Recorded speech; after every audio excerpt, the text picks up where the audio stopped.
Hey everybody, it's Jeremy from Jeremy.net. I am a comic book artist, writer, self-publisher, and I share my creative process with you here online. If you enjoy these live streams, like to get additional bonus live streams twice a month, you can become a Patreon subscriber for as little as $2 a month. Head on over to patreon.com/Jeremy. It's patreon.com/GERIMI. If you'd like to get a free digital sketchbook, work in progress animated GIFs delivered right to your inbox, blog posts about what I'm reading, what I'm watching, what's inspired me creatively, you can sign up for my free monthly newsletter at substack.com/@Jeremy. I recently moved over to Substack, so you can find me over there. And if you'd like to purchase physical copies of my comic books, or if you're digitally on Kindle, you can go to amazon.jeremy.net. That will forward you to my Amazon author page. And welcoming friend of the show, returning guest, Gary Hodges. And you can find Gary's YouTube channel at Gary Hodges DvsM. And your works are available on your Etsy shop. Yes. A little bit of a longer URL. But instead of trying to copy everything that's on the screen, you can just go to Etsy, type in Dinosaurs VS Marsbots. Yes. Creator of Dinosaurs VS Marsbots. Gary, thank you. Welcome to the show. How you doing? Thanks for having me back. It's good to be here. So before the show, we were just briefly talking about how this year is starting off kind of crazy, I think, for everybody. You are a very disciplined, regimented person. From what I've seen in terms of just the way you're scheduling it, you know how long it's going to take you to figure out finishing your book. Yeah. You just schedule that out, and then you stick to that schedule. Would that be a fair assessment? It is very fair. I do, when I'm in drawing mode, which is what I'm in right now, I'm drawing the fourth book in the DvsM series. I allow myself a page a week, and the goal is typically to be starting a new page every Saturday morning. So yeah, I know, like, if it's X number of pages, if I know when I'm starting page 1, I can project this is when I should be working on the last page. This is presumably when I'll be sending it to print. Like, I have it pretty scheduled out. Mm-hmm. Yeah. Have you ever been in the drawing phase and realized that there are things that you need to rewrite or want to rewrite? All the time. All the time. I treat the drawing phase really as like the last edit. Mm-hmm. Like the last draft, mm-hmm. You know, because and there's a couple ways that can manifest. One is, so the first step I do after I set up my page and after I set up my panels is I go to I have a document that has all the dialogue, mm-hmm. Anything that's going to be, you know, in a dialogue bubble or whatever in the comic. And so I copy and paste in all my dialogue. Once I see that on the page, and once I kind of like center align it and kind of like, you know, break it, do the line breaks, I might decide, like, first of all, it's too big, like, and I need more room for drawing, so I need to rewrite this to make it a little crisper, a little, like, we need to get to the point a little bit faster because this is just too much text. Or it might just be purely aesthetic, like I can't find a way to break these sentences out in a nice, sort of symmetrical, pleasing looking dialogue bubble. Mm-hmm. Like, no matter how I'm doing it, I'm ending up with like a little orphan of like one word on the last line, or this mm-hmm. line, there's no good way to break it up. It's just too long. And, mm-hmm. you know, because there's a long word, there's some problem with it. I can't make it look visually pleasing. So mm-hmm. that triggers a rewrite of whatever that dialogue bubble is. Like, what is there a word I can cut? Is there a word I can add? Mm-hmm. To kind of just so I end up with a nice, easy to bubble dialogue blurb. And then sometimes my thumbnail, I had an idea of what I think that should look like, what the character should be doing, and from what angle. Mm-hmm. This just happened with this one. It's a little bit what I'm behind on this page. I get to drawing it, and it's just not working. It just doesn't look right. I'm not loving it. I understand what I had in my head, but it's like, that's not what it's going to look like if I draw it. So I have to just scrap it and come up with a new like what is this panel going to be? And it's kind of back to the drawing board and coming up with new poses, new angle, maybe some new dialogue to fit, or maybe this comes up. I had an idea of like, I think I want the character having this face while he's doing this line or in reaction to another character. And I'm not loving that face. Like, it's not selling it. It's not selling. It's not performing. It's not performing. I thought it would, and it's not. Or my inability to draw it. Like, it's not coming through. Like, I'm not getting the kind of the little emotion I want. So, okay, what's a different way I could do this? What's a different approach? What's a different... and that's very important with your storytelling, because it really does feel... It feels very theatrical in the sense that your comics, it feels good as actors performing the role. Like the expressions really sell a lot of subtle in the same way that in a film, an actor can come in and with an expression, they're really like, okay, we don't need all this dialogue. They sold it with a look. I can see how if the look isn't right in your comics, that would drive you nuts, because you sell a lot of it with the looks, the expressions, the characters. I appreciate you saying that. I do, and I think if anyone who's read DvsM, they've seen it, or if they pick it up, I really do care about the physicality. It is very like theatrical, and like the physicality of a character's performance, whether it's the face they're making or something that Jim Lujan pointed out early on. He's like, I like your use of hand acting in your comics, where like you'll see them like what I'm doing right here, or you'll see like, or they'll be kind of like like there'll be these things they're doing with there's gesticulating in DvsM that's important to me, and if you look at my iPhoto backup or my cloud backup, you're going to see a lot of selfies of me doing like, like trying just to get like, what is the hand, if I'm doing this, like if I want him like pointing at something, like how is that really going to look? You're giving them business, but it's business like in the drama sense, but it's business that somehow relates to the story. Yes. Yeah. It's DvsM, and this is something, if people who've watched my channel, I bang on about this all the time. It's a character focused book. It's really like character examinations. And so I lean hard. Yeah, there's aliens. Yeah, there's dinosaurs. Yeah, there's spaceships and ray guns and all that stuff. But I lean really hard into the humanity of these characters. And I really want to do these little things. Like some of the most fun drawing I've ever had with this series so far was the second one, 1997, with the character Jenny with her cigarettes. And like being able to come up with like, like she's talking, she's smoking, she's looking at the ash, she's tapping it off, she's getting a new one and relighting it. The ash is like, I really enjoyed that, like really getting into, and I think it's subtle when you're reading it, but I do believe, I wouldn't spend this much time on it if I didn't believe it. I do believe it gives you an almost unconscious sense that this is a real person behaving. Verisimilitude. Yes. And I think I've always had a creative philosophy with DvsM that if you believe the humans, you believe this is a person, if you believe this is a character, the kind of person you could meet on a bus, and I really hook you, you'll accept when an alien walks in. You'll accept when a dinosaur, because like you've bought it. You've bought the reality of this world. So now once I get you to like agree, like this is a real world, right? Okay, now let's bring in something fantastical, and I think that it's a fun way to balance it, I think.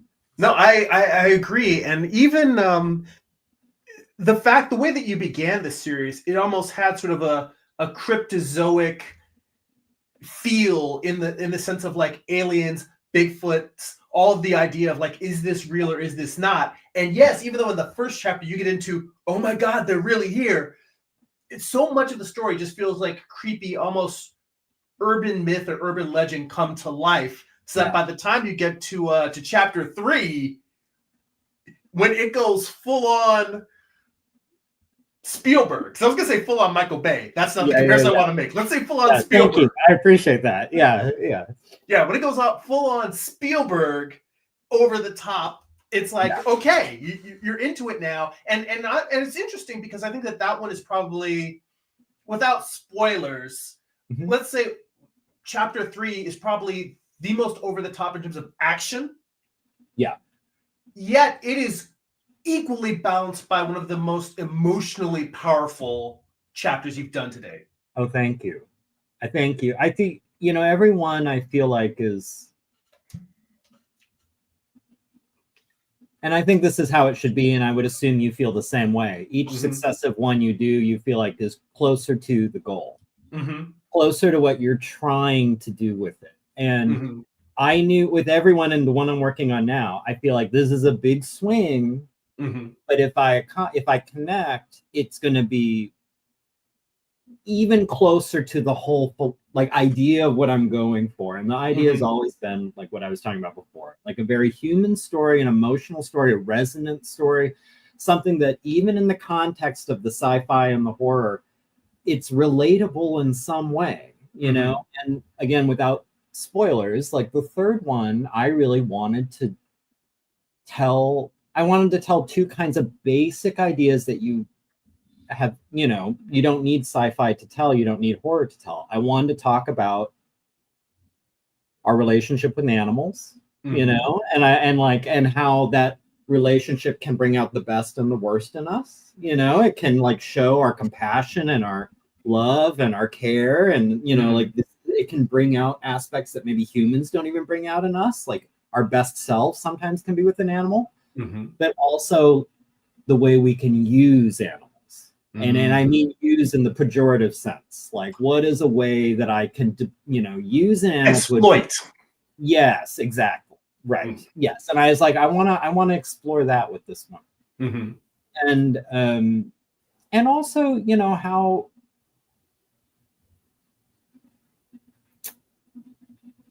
no matter how, and this is going to be, I think, a theme throughout all of them. How, no matter how morally meticulous you try to be, or ethically meticulous you try to be, if you're swimming in a dark place, like, it's gonna soak into you. Like, like, what are the little ways it starts eating away at the edges of you? And I think that especially the main character in the third one, the Dr. Wagner character, you're starting to see someone who might have started out as very idealistic and pure and, had altruistic. Yes. But you see it starting to seep in. It's starting to stain her a little bit.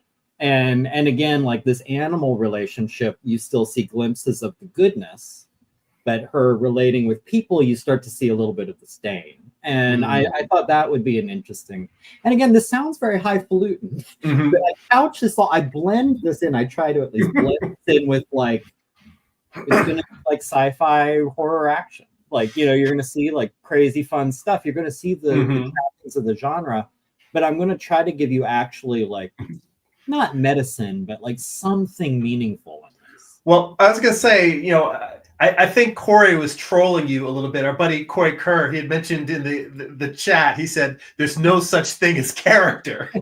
That's right. Yeah. I feel like that's a callback to previous conversations. Yes, it is. So I shared a video. So we have a chat where I share, not on a daily basis, but fairly often, some kind of creative thing I encountered on social media, a quote, a video, something. And I share it in there just for reaction, maybe I totally agree with it. Maybe I don't, but it's provocative. Like, it's just, whatever. It's like, it's Gary's daily art wisdom.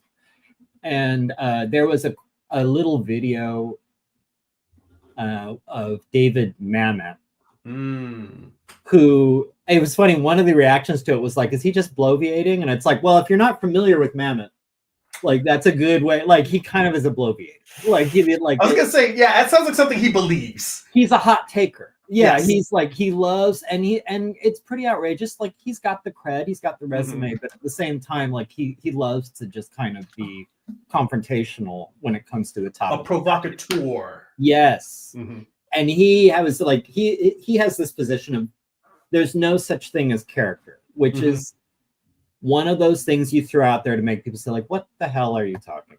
And then he'll go down a path where you're like, okay, I sort of understand. And I sort of understand what you're saying was just to like get me to go like, what? You know, and then he goes from there. But I felt like his point was more you can do all the headcanon work about this character grew up here and had this kind of relationship with their father and da, da, da, da, da. But if it's not on the page, if the reader's not getting that, it's kind of all ridiculous. Like, you know, like something has to serve the scene. Well, like, and all that matters is what the reader is getting.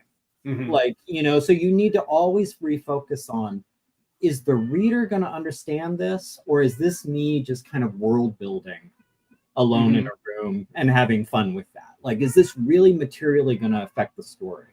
Is this really materially going to affect the plot?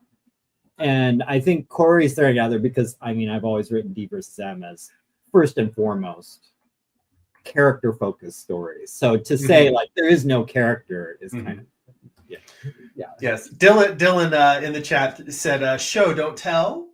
You know. Yes. You know, it's interesting only in that one of the things that I personally am trying to work towards is get better at character, because I am a plot writer. I'm a high concept writer. I'm somebody who starts with the tagline and the kernel of the idea. Yeah. And it's almost like I can paint. It's almost like somebody who is an abstract painter. And I'm not necessarily somebody who follows abstract, but it's sort of like I can create a composition that is aesthetically pleasing. But is it a landscape? Is it a neoclassical? Is it a portrait of some ancient king or queen's coronation? Yeah. Like, I need to fill it with something that actually is interesting. Right. So it's like you might still look at it. It's almost as if I'm trying to, not necessarily trying to, but it's almost as if I'm starting with sort of a Joseph Campbellian archetype and just saying, all right, these are the beats of a story, and this is the milieu, i.e. genre, that I'm filling with, but I've still got to make you care about the people that are going on this journey. And it's like, for me, that's the hard work, is building out the characters to make this journey fulfilling. Interesting. Yeah, I think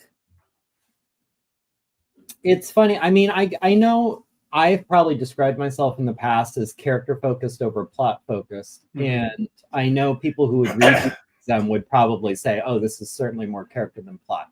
One little concession I'll make to Mammoth is I do, and this gets very coffee house, silly. Like, this is what we're here for. We don't need to justify any of it. This is what we're into. I do think the distinction is, I'm going to step out of it for a second and say, I think the distinction is a little bit playing pretend. I think the distinction is a little bit of an abstraction. Like, because these people obviously do not exist. And the characters, the way I go about it is usually for each of these stories, I had what I think of as like a trailer moment in my head. Like, I had a picture of like a concept that I thought, oh, that's something interesting. So for example, for the first book, I had this idea of being stuck in a house with an alien, and being like gassed or hallucinating in a way where you don't know what's real and what's not. Like, that was really the earliest picture of like 1975. And then it's like, that's a kind of a cool idea. Now, like, how do you make that a story? Like, what's the story around that? And the way it's worked for me is, so I come up with whatever that initial glimpse is. And then I think, so for that situation, like in a house with an alien and confused about what's going on, what kind of character would be the most interesting to see in that situation? You know, and for whatever reason, when I was doing this, it's like, well, like maybe a Man in Black. Like maybe like somehow the aliens get the drop on a Man in Black and now he's in there. And normally he would be pretty resourceful, pretty capable, pretty competent. But now they've got the advantage. So now what? Okay, so then you start sketching out like what that character looks like. And then that feeds back into the plot. So if he's a Man in Black, why is he in the house? Well, it was a call. Okay. So if he's responding to a call, what would he be? You know, and it's this loop, this Ouroboros of informing plot informing character over and over and over until it kind of gets distilled down into something kind of, it's like, I see now an outline. I see kind of how this would go. Like this would probably be how this story would play out. So with that in mind, that's why I say, I don't know if there's really a meaningful distinction between character or plot. I think if you're speaking about it technically, it's just where is the view of the reader? Where is the reader's gaze focused? Is it on the person in the story, or is it on the garden? You know, like, I remember hearing a quote years ago that was saying there's only two stories. There's a frog in a magic garden and a magic frog in a regular garden. You know? and like all stories are basically one of those two things. That's ridiculous, but again, like it's a useful frame where it's like, I think of like, where is your story focused? Are you looking at the frog or are you looking at the garden? You know, and for DvsM, you're looking at the frog. It's all plot. It's all plot. Like the characters do things to serve the plot. You're writing the character. I kind of lose my mind when I say, like, you know, sometimes I was writing something. The character surprised me. The character went off in its own direction. Like, I appreciate what they're saying, and I fully reject it. Like, you know, it's like, well, who's writing the story here? Are you the writer, or are you taking dictation? Like, well, if I may counter, because I have experienced the exact sequence that you had, specifically in Morningstar. And by the way, this is something Corey and I think, are cut from the same cloth in terms of our development, where he says, I discover my characters as they move through my story. Right. So, but I will do quick qualification, not to interrupt. I'm constantly evaluating what would be the most interesting or dramatic or revealing thing the character could do. And then if that deviates from what I thought, that to me sends me back to, I need to reconceive the character so it's plausible he would do this thing I need him to do. Does that make sense? Oh no, it does. It completely does. And also it's one of those things where I guess maybe I'm sort of in a middle. I definitely, although I tend to start more with the story and develop the characters through that, but I do also believe, I share the belief that you have, that character and story are the same. Like, how do you know who a character is? By the things you observe them do, and that is story.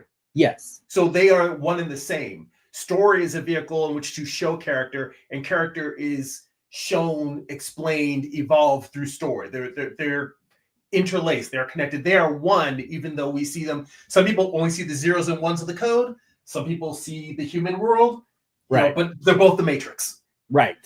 But I remember specifically writing an important story point in Morningstar, where the Archangel Michael is, you know, he basically has to have sort of a break with Lucifer in terms of their personality, and sort of like it's the turning point in their relationship where they truly become enemies. Okay. And I realized that in that point, Michael's personality would not turn on his friend. Michael's personality would be like, I'm going to try and save my friend. And that led to a whole nother chapter, which I did not at all in my outline write it. Like literally I was sitting there like writing that scene, or actually I think I was getting ready to draw that scene. I was like, wait a minute, this just isn't who he is. This isn't who the character that I've developed up to now is.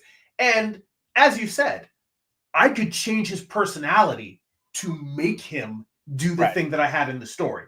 Right. But that said, it made more sense to me and became more, I think, because when we get pretty far into a project, to have something surprise us, that adds a little boost to something that can feel like we're just sitting, it's exciting, acting out the drama on the page for months and months of drawing, to have a new idea injected, like, oh, wait, this feels truer, and it's not what I had planned. This is someplace exciting. So I would suggest, correct me if I'm wrong, true, yeah, I understand truer to the character you've established so far. It would make more sense if they did this. I would suggest you wouldn't go with it, though, if you didn't also believe it was better. Yes. Yes. Okay, and that's kind of where I land. I have sort of a, I don't know if pragmatic is the right word, but sort of a creative utilitarian approach where it's like, it can, so if it surprises me and it's superior to what I imagined, well, then time for some retooling to go with that, you know. But if it's like, on the other hand, if it's like, I think the character, and this has happened for me in scripts, the character I've written so far would not do this. He would do this instead, or she would do this instead. And that's lame. So like that's not dramatically interesting, or that doesn't get me to the goal of this story. This doesn't get where I need to go with this story. Therefore, like, the character goes back on the Frankenstein table and is pulled apart, and I got to figure out how to make this character in a way where he will, when he sees this fork in the road, he always goes left. Like, I need him to go left. You know, he's wanting to go right now, and it's consistent with what I've written so far. And right isn't cool. Right isn't interesting. Right doesn't tell me anything. Right doesn't, you know, like, I need to make the story work. That again, where it's like character versus plot, to me, that's where it's like, I see the Matrix code. It's like, it's all ones and zeros. You know, it's just, again, are you looking at the frog or the garden? And I'm trying to focus on the frog. But well, you know, now we're getting into really nerdy, like, writing questions, which I'm gonna come back to. Corey's got a couple of questions in the chat, but before that, here's something that I would just want to throw at you, because I'm just curious how you experience it, because it may just fall in line with everything we said, and it's just comes down to, does it serve the story? But the idea you mentioned, like, the character, what they would do if it's something that doesn't serve the story or is lame. How do you feel about the idea of intentionally having characters make bad decisions? Oh, you know what they should do. Yeah. And because in real life, we see people make horrible decisions all the time. Yeah. And the idea of, instead of using that to say, well, this doesn't get me where I want to go with the plot, but saying, what if this really screws up their life and now makes what was going to be A to B to C, now A to B to, oh shit, I have to climb out of this pit and then over a mountain. See, but that's dramatically interesting. And I think that is also highly relatable. Because like you said, we see people do it, and we've seen it in our own autobiographies. You've seen things where you made a choice where it's like, that put me down a really bumpy road, you know? And that's interesting, and that's real, and that's relatable. I think, to me, in terms of storytelling, the so-called lame decision is the one where then nothing happens. That follows, it's rote. Right. So Luke Skywalker meets up Kenobi, and Kenobi says, you got to come with me. You got to learn to be a Jedi. You know, your parents, your aunt and uncle are dead now. Come with me and help save the princess. And Luke says, like, that sounds horrible. I'm just going to take over the farm. The end. Like, that's not a great, so you need to rewrite Luke. So Luke would even consider, you need the twin sun scene. You need the things of him yearning to go. No, what you need is for him to refuse the call and then a bunch of stormtroopers to burn his family to the ground. Right. That's what you need. Maybe he needs a nudge, but you need at least enough of, you need to establish enough of a spark there. See, what wouldn't work, going with Star Wars now, is if Luke always dreamed of being a farmer like his uncle. You know, and, you know, that's always all he ever wanted. you know? And so then the stormtroopers come one day and burn the whole thing down, and he's crushed and devastated and like just starts slowly rebuilding the farm. You know, like that's not, you need to design Luke in a way where if he's untethered, if there's nothing holding him here anymore, he will spring out. Like he will say like, I'm done here, I'm leaving, you know? And that I think is again, getting nerdy, a big part of the Campbellian hero thing is the first obstacle is usually your family, or you know, your community, or your the job. natural world, meaning the environment in which you are born into, which tells you to follow these rules, follow the path that has been laid out before you, and don't stick up out of the box. Right. Obligation.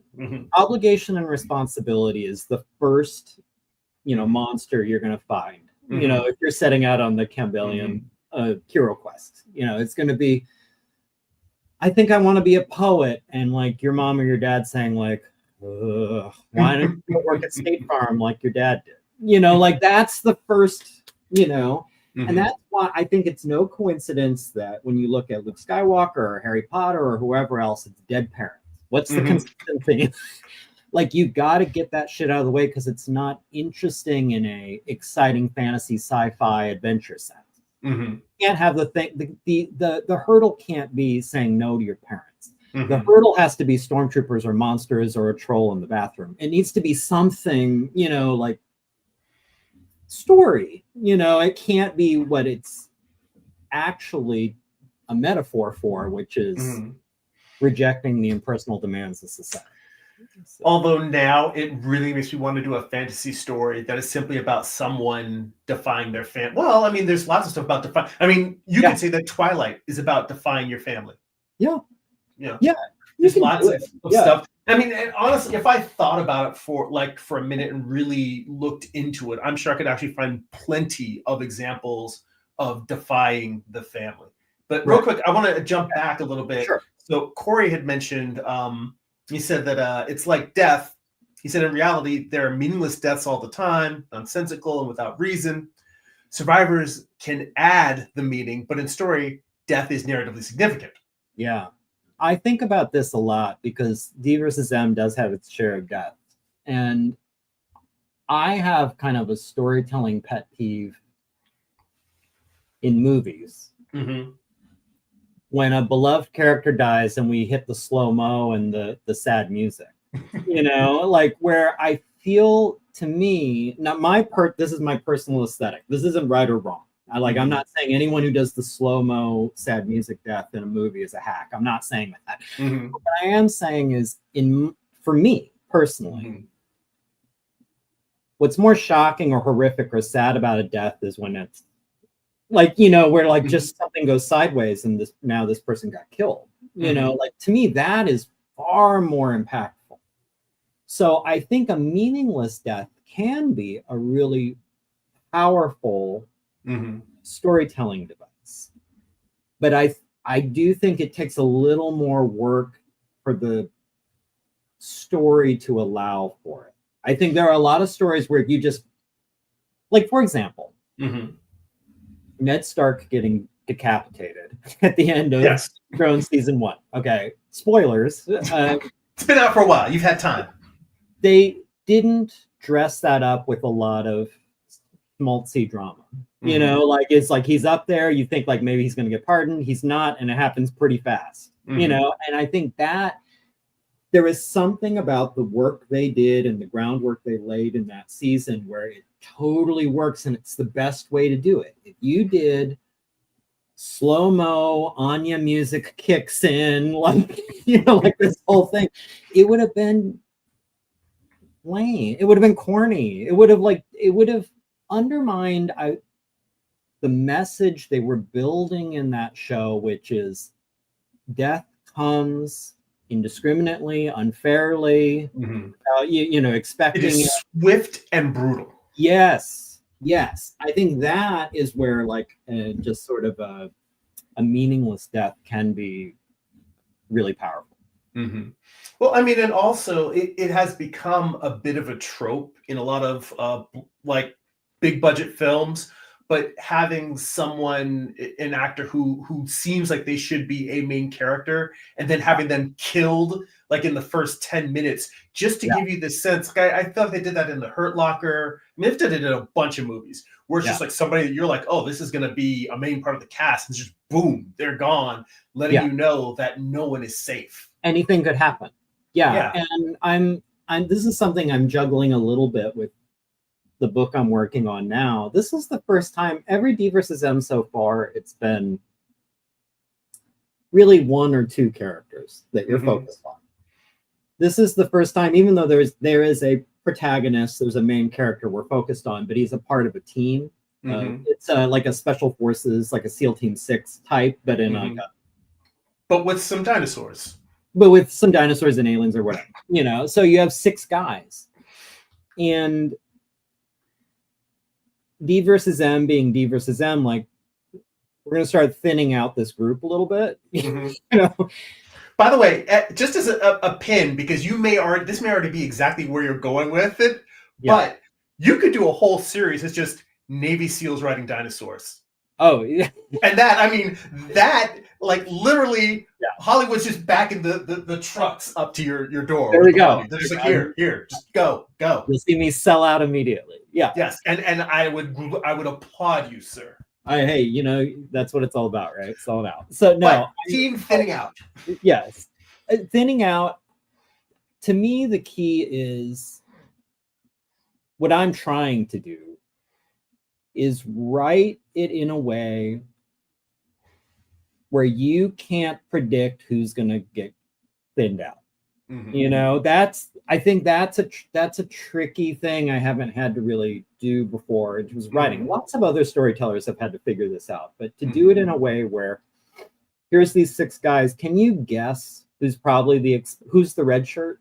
You know, like who are the, you know, or is it, are you going to be surprised once some people start disappearing, or are you like, oh, you know, I thought maybe he would hang out. I would say, just from the way that from the way the world has progressed thus far, I presume that's less who's the red shirt and more of who's the final girl, or in this case, who's the final SEAL, because it seems a lot more like when you watch Predator or Alien, you know that Schwarzenegger is going to make it to the end. You know that Ripley's going to make it to the end. Like, it seems much more like for the most part, I would go into the store expecting all but one to survive. Right. Well, and that's interesting you said that, because there's also a flip to it where not everyone, even though there's one person who's going to be like the main character, he's not the only one that survives. So who is going to make it to the end? And that, you know, circling back to designing your characters to end up where you want them to end up, tooling the characters in a way where the ones that do make it to the end are in a way going to be the most interesting for the end drama. Like, so if you have, like, you might have just speaking not at all hypothetically, you may have a team of 6 characters. Let's say you want to end up with a number of less than 6. Okay. You have 6 distinct personalities. Which are the personalities that are going to pop off each other the most once you remove the others? We've all been in situations where you have a group where everyone gets along, but if you took 1 or 2 of these people out, there'd be a little bit of this. Yes. You know, there's so the social lubricant, and then all of a sudden everyone turns into jackals. Who are the people that everybody gets along with? And then if you remove them, how does this dynamic play? And so it's like trying to, like, you know, tune that little watch so it ends up, and it's like, oh, this is going to end up with a really interesting third act, you know, where it's maybe not good for these characters, but it's interesting for the reader. And that is the more important important thing. They say, like, you know, what is writing? It's like putting your characters up in a tree and throwing rocks at them. Yes, right. Yeah, exactly. I think, you know, Corey asked a interesting question. He said, when you finish what you have planned for DvsM, he said, will you be tempted to revisit the world you've built in prequel, sequel, or parallel stories. And I'll piggyback on that in saying that in the way in which you have structured this story, simply by leaping through time and leaping to different characters, it's kind of like you're baking that into the world already, you know? Yeah, you could, in theory. I mean, for people who haven't read it, it's a little like one kind of jokey comparison I've made. It's a little bit like the Ken Burns Civil War series, but about like the dinosaur Martian War. Like it's the idea of like, here's like one person's experience of this top secret classified sci-fi war. You know, this was, and it's all, the whole premise is eyewitness accounts. So here's the soldier story, here's a scientist story, here's, you know, whatever. Like we're going to look at these different things of this bigger thing that took place. So in theory, you could tell hundreds of these stories. Yeah. Now, I've curated, like, these are the 6 I want to tell. You know? And I feel like these 6 create a narrative point. You know, and like if you take them all as a whole, like you get a sense of like, this is what DvsM is about. So while it's hard to know where my head will be 4 or 5 years from now when I'm finishing the last one, as of today, no, I don't picture myself going back. Or I feel like once I do the, George Lucas famously said this about the original Star Wars movies too, so who knows? But I feel like the stories, once I finish it, it's like, that's the story. You know, like that's, I don't have anything else to say about it. And I am right now inclined to switch to other creative projects I've had, you know, that I had like from before DvsM, that I just, now I feel like I've grown as a creator and I'm a little more capable and I know a little bit more about getting things done, which was my problem up until DvsM. There was, I mean, I think a lot of creatives, I have a half dozen half-finished things, like half-finished screenplays, half-finished novel, like, you know, just all this stuff. I would like to take what I've learned from this experience and turn it back on one of those. But again, 4 or 5 years from now, I might feel differently. I might feel like, let's do 6 more. I don't know. It's kind of hard to imagine, but. Yeah, well, no, I mean, I get that in the sense that when I finished Morningstar, I literally was like, I told the story that I wanted to tell. I was done, but I said, it's told in 2 volumes. It'd really be great if I could have 1 more volume just to make it a trilogy. But I'm like, I would literally be just making shit up just to throw a 3rd book out. And it feels like not necessarily that my work is the Matrix, but if you look at like the first 2 volumes of Morningstar being the Matrix, then it's like I'm doing Matrix Reloaded and Matrix Revolutions. I'm like, do I really need to do that? Nobody needs that. Nobody. Although I will say that earbud popping out. I will say that the second movie, while the plot was more convoluted, that visually they stepped up. Yes. It evolved like on a you know, nuclear level in terms of like just how visually spectacular I thought the second one was. I mean, I think almost everyone would agree that the Matrix movies have gotten worse each time. You know, like but that said, I see the first one as just a stone cold classic. Like there's no, you know, and so the second one being worse than the first is like, it's still pretty good. You know, I enjoyed the second one. I thought, you know, it's not as good as the first. Can't be, but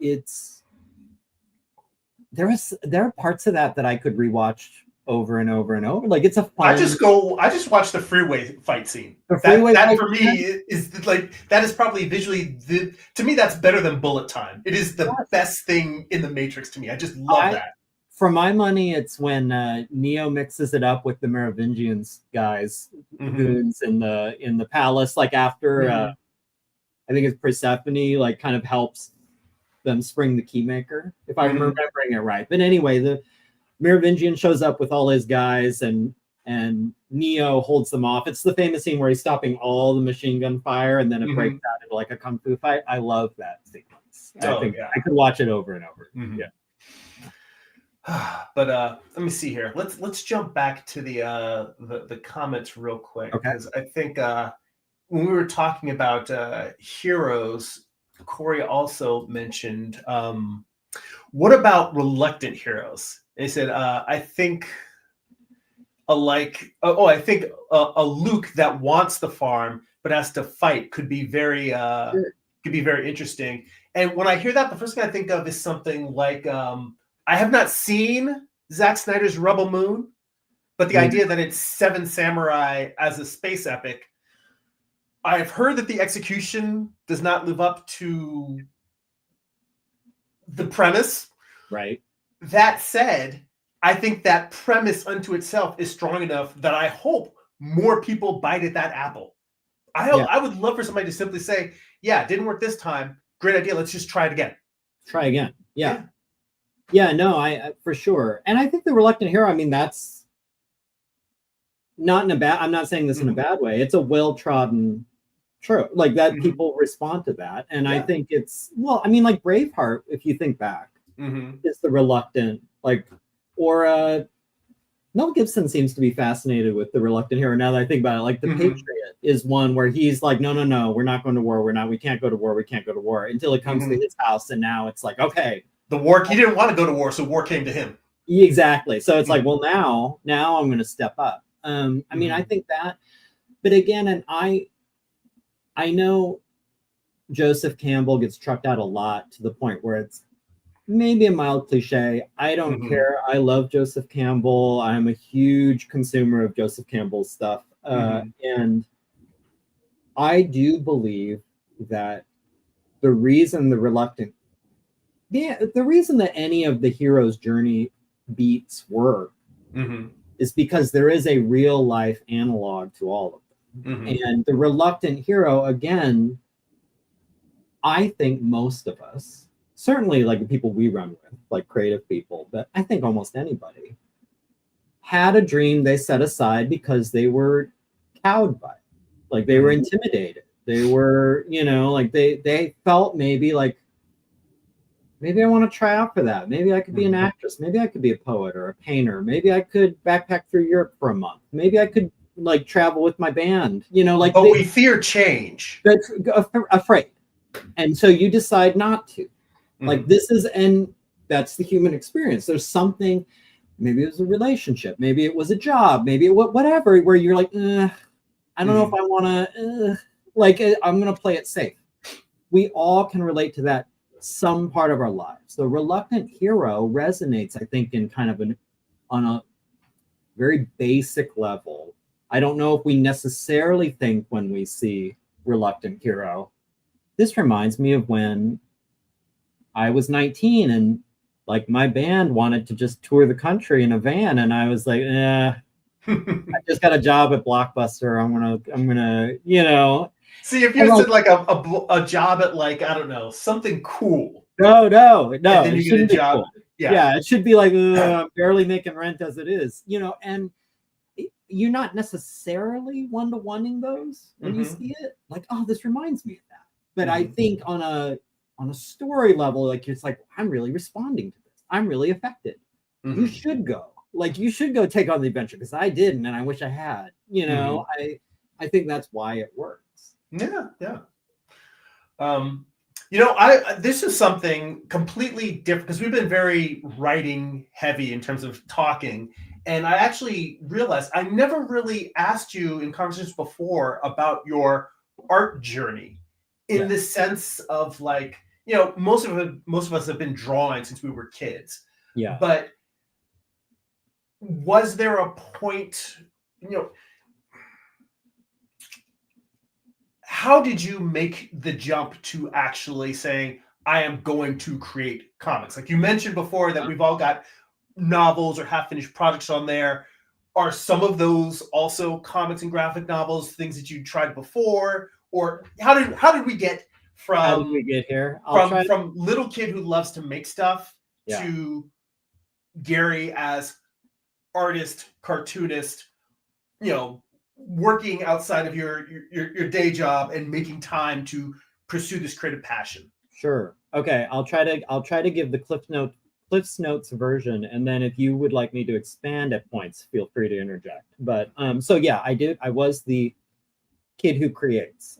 My mom used to tell everybody. Now this is probably mom allegory, but she's like, you were drawing before you could walk. That was the story. So like I was the kid who draws in class, like always that kid. I think a lot of talented people maybe have had this experience. Because I was talented, I probably didn't work on it as hard as I should have. Mm-hmm. You feel a little comfortable. You kind of rest on your laurels a little bit, and you feel like I'm better than anybody else. Where like, why would I really buckle down and try and level up? You know, so I think that's something I look back now at my advanced age. Is like, I wish I had really taken more classes, focused harder, taken some color theory, taken some, you know, like really like gotten into stuff. But anyway,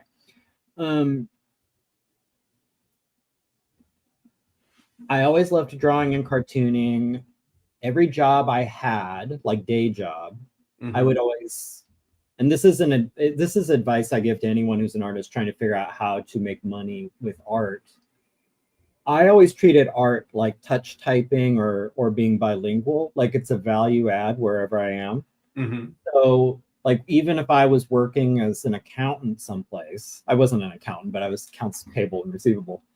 I know they're doing new graphics for the website, or they need to illustrate a training manual. I could always say, hey, like I can do that. Like, you know, if you want to, you know, and so that was always, I was making fax cover sheets. I was making new business cards. I was making, like, that's how I started getting into freelance art. Throwing your hat in the ring. What's that? Throwing your hat in the ring. Throwing the hat, saying like, I can do that for a lot cheaper than whatever you'll hire it out for, you know, and, you know, just doing that. You become the guys, they know you can draw. So it's like, can you draw my tattoo? Can you draw my business card? Can you draw my, you know, logo, like whatever. And so you start little bits here and there. Got some work as a graphic designer. In terms of personal creative projects, yeah, there was a novel I was tinkering away with for literally 10 or 15 years, like just kind of casually, not very focused, not like, I got about halfway done with it and it was a little disorganized and probably needs a more serious approach. Had some ideas for screenplays, would outline them and write a little bit. Kind of would fizzle, my interest would fizzle. Lots of things like that. And Dinosaurs vs. Marsbots originally was, I had a friend who, here in where I am, Phoenix, Arizona, had a dinosaur themed convention. It was Phoenix DinoCon. And she knew I drew. She knew I was basically a cartoonist. So she came to me and she's like, hey, I'm going to do Phoenix DinoCon. I know you're into dinosaurs. I know you draw. Would you want like a merch table? You could sell prints or something. And I wasn't overly interested.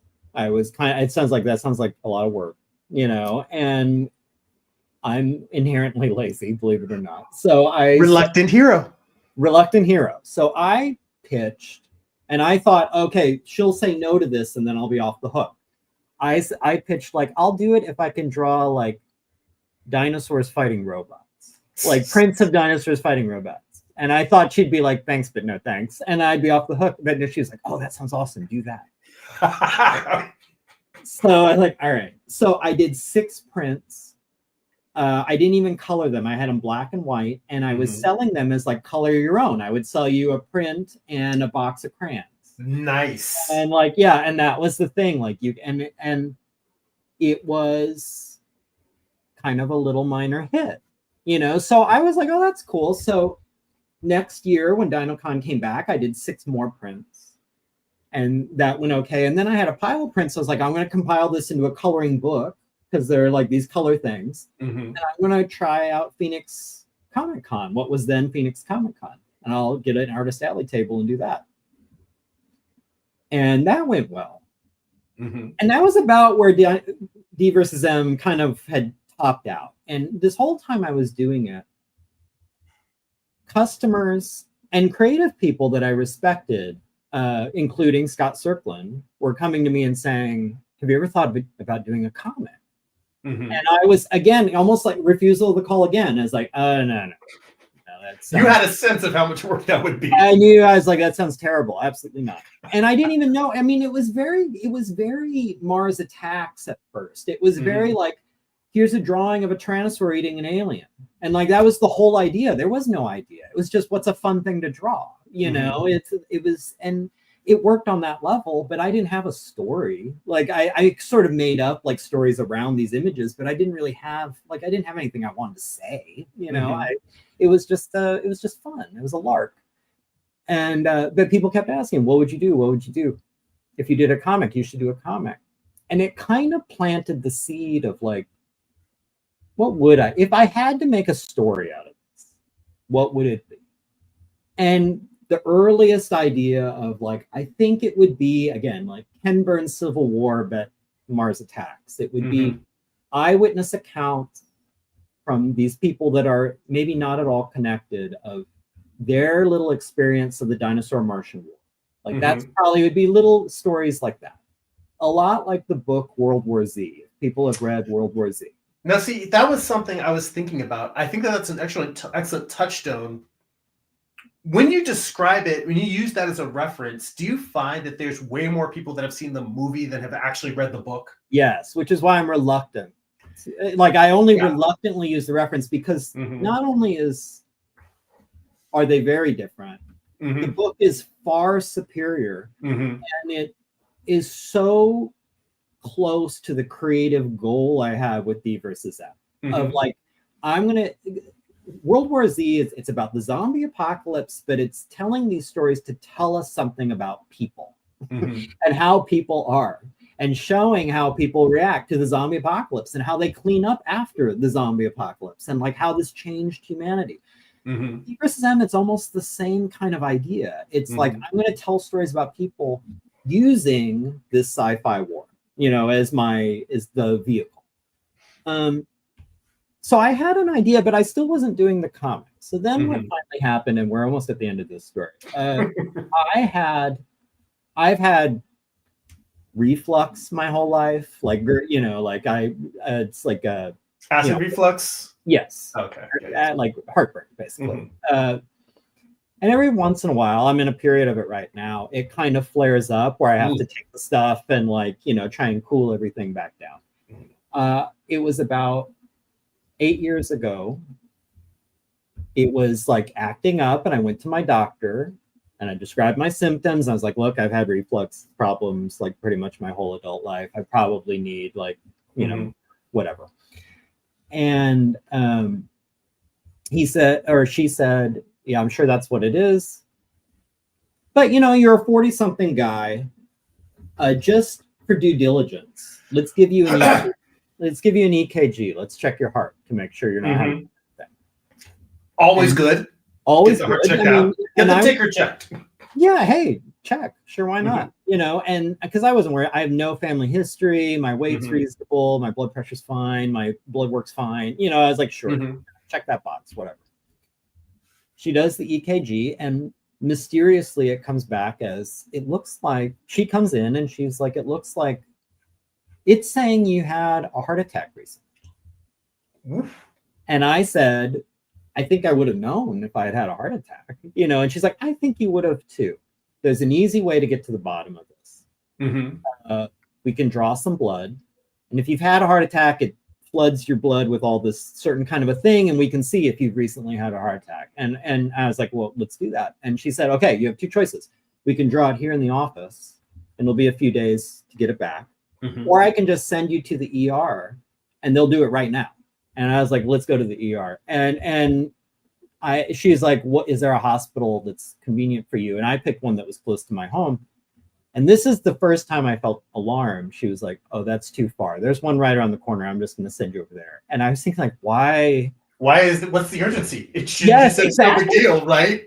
So I drove over there thinking I'm dying. You know, like I suddenly, I can spiral better than anybody. I put my spiral ability above anybody's. Like, you don't even front with your spiraling. I know how to spiral. Like, I was thinking, like, I have some weird, I'm like one of these kids you hear about who drops dead on the basketball court at 17 from some weird missed, heart issue. Like, I'm one of them. Like, there's this whole thing. My whole life's going to be different now. I'm not going to have more. I was just completely, went to the ER, x-rays, more EKGs, blood work. They refer me to a cardiologist, went to the cardiologist. And after weeks of co-pays and panic, turned out I was perfectly fine. Okay, so, I just have a weird peculiarity. It's nothing bad at all. There's a weird peculiarity with my heart rhythm that machines and inexperienced clinicians will read sometimes. It's like, oh, looks like you might have had a heart attack. You throw the machines off. By the way, Weeks of Copay and Panic sounds like a great name for a theatrical play.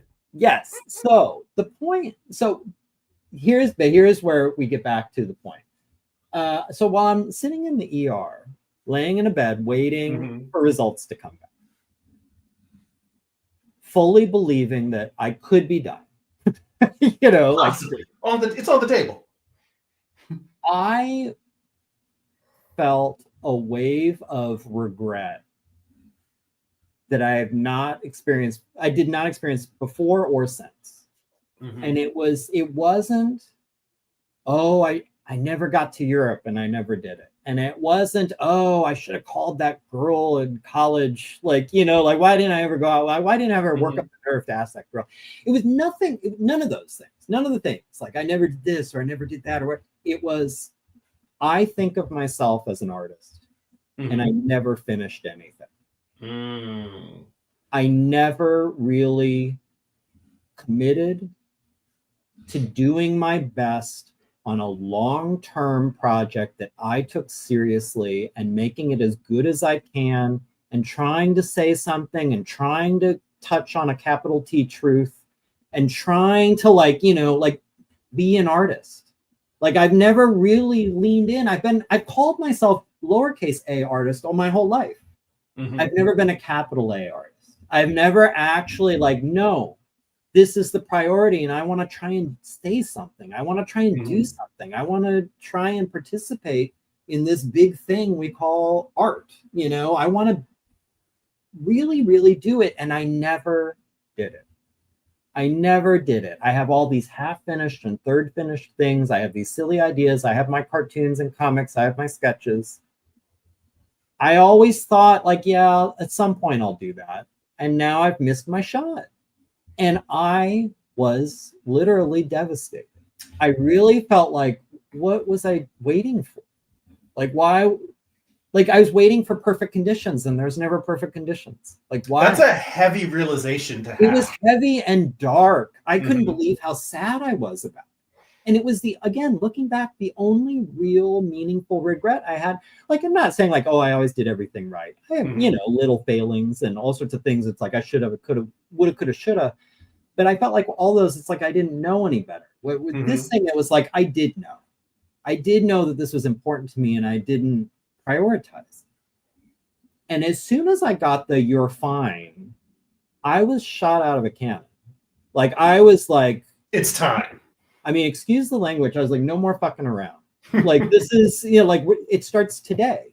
And that's why, especially if you watch my early YouTube videos, there's a lot of start now. I'm selling my audience. If you're, people are how do I want to make a comic. I don't know where to begin. I want to write my, the great American novel. I don't know where to begin. I want by doing it. It's just like riding a bike. The way you learn is by doing it. You need to start, and there's not going to be a better time than today, so because that was the energy I was embodying. So I came out of that and I was I need to finish something in my life. I don't know what it's going to, and I looked at the things. I had the screenplays, I had the novel, and I had the DvsM comic idea. And I somewhat foolishly, part of it was, A novel and a screenplay, comics would be easiest, right? Now looking back, it's like, no, a novel would have been way easier. Like comics are really hard, especially if you're doing everything. If you're concept, writing, drawing, like if you're doing all of it, as you well know, that's grueling. That's like a marathon all the time. Okay. It's like running back-to-back marathons. It's crazy. Yeah. I thought that's why I picked comic over novel. And then when it came to screenplay, I just have heard too many stories about, even if you write a screenplay that's good, odds are it's going to get bought and thrown in a file cabinet and never going to get made. And like that to me is like, that's not creatively, that's not what I'm after. I'm not after, I have a day job. I'm not after just selling a script. You know, like I want to make something that I can put out there. And a comic I can just put out there, you know. Like that's one of the beauties of our art is, unless you want to be with the big two or something, there are no gatekeepers. You can get your artist alley table, you can put out your indie book, and people will buy your indie book. Like they will. Like case in point, you know, it doesn't matter if you've been published by anybody. If you have a pitch, if your art is good enough, you know, like people will read your work. You can't say that about a novel. A novel is a huge commitment. And I have to admit, and it's unfair, I get it, but a self-published novel, there's a little bit of side eye of like, you know, like I kind of like, if it's published by somebody, it's like, okay, but a self-published novel is like, is this like some weird vanity project? Is this going to be hot garbage? Is it going to be worth? Well, I mean, that's where social proof comes in. Because for me, it's not necessarily about, I will tell you, because it's a less of a time investment, I will pick up an indie comic if the cover looks good. In a self-published or indie prose novel, I'm going to need other people to tell me this is good, you should read it.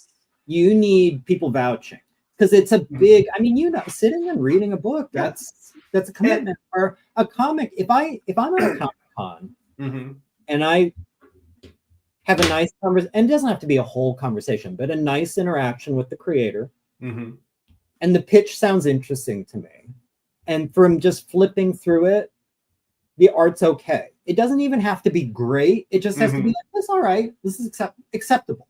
Yes. You know, like, except there's a minimum bar, because, you know, reading a comic, what is that? It's going to be 15 minutes, you know, like, I mean, it's, you know, it's not it's like, sure. And it's also low barrier of entry for the cost. It's like, what is it? $5, $10, you know, like what, like, yeah, it's an easy, you can get your work out there. Novels and screenplays, Godspeed, man. Like, I don't know, like, you know, like you might be able to, but like, and I felt like, no, if I want to do this, if I'm serious about, I want to come up with something ambitious that will take time. I want to do the process and work through it, and I want to put it out there. Comic made sense. Like, it's like, I'll do the comic. So then, like I said, then it was just, there's pictures of me like within a couple weeks of cardiologist appointment in a coffee shop working on my script. Like, I was like, no more, like, this is it. Like, I'm serious now.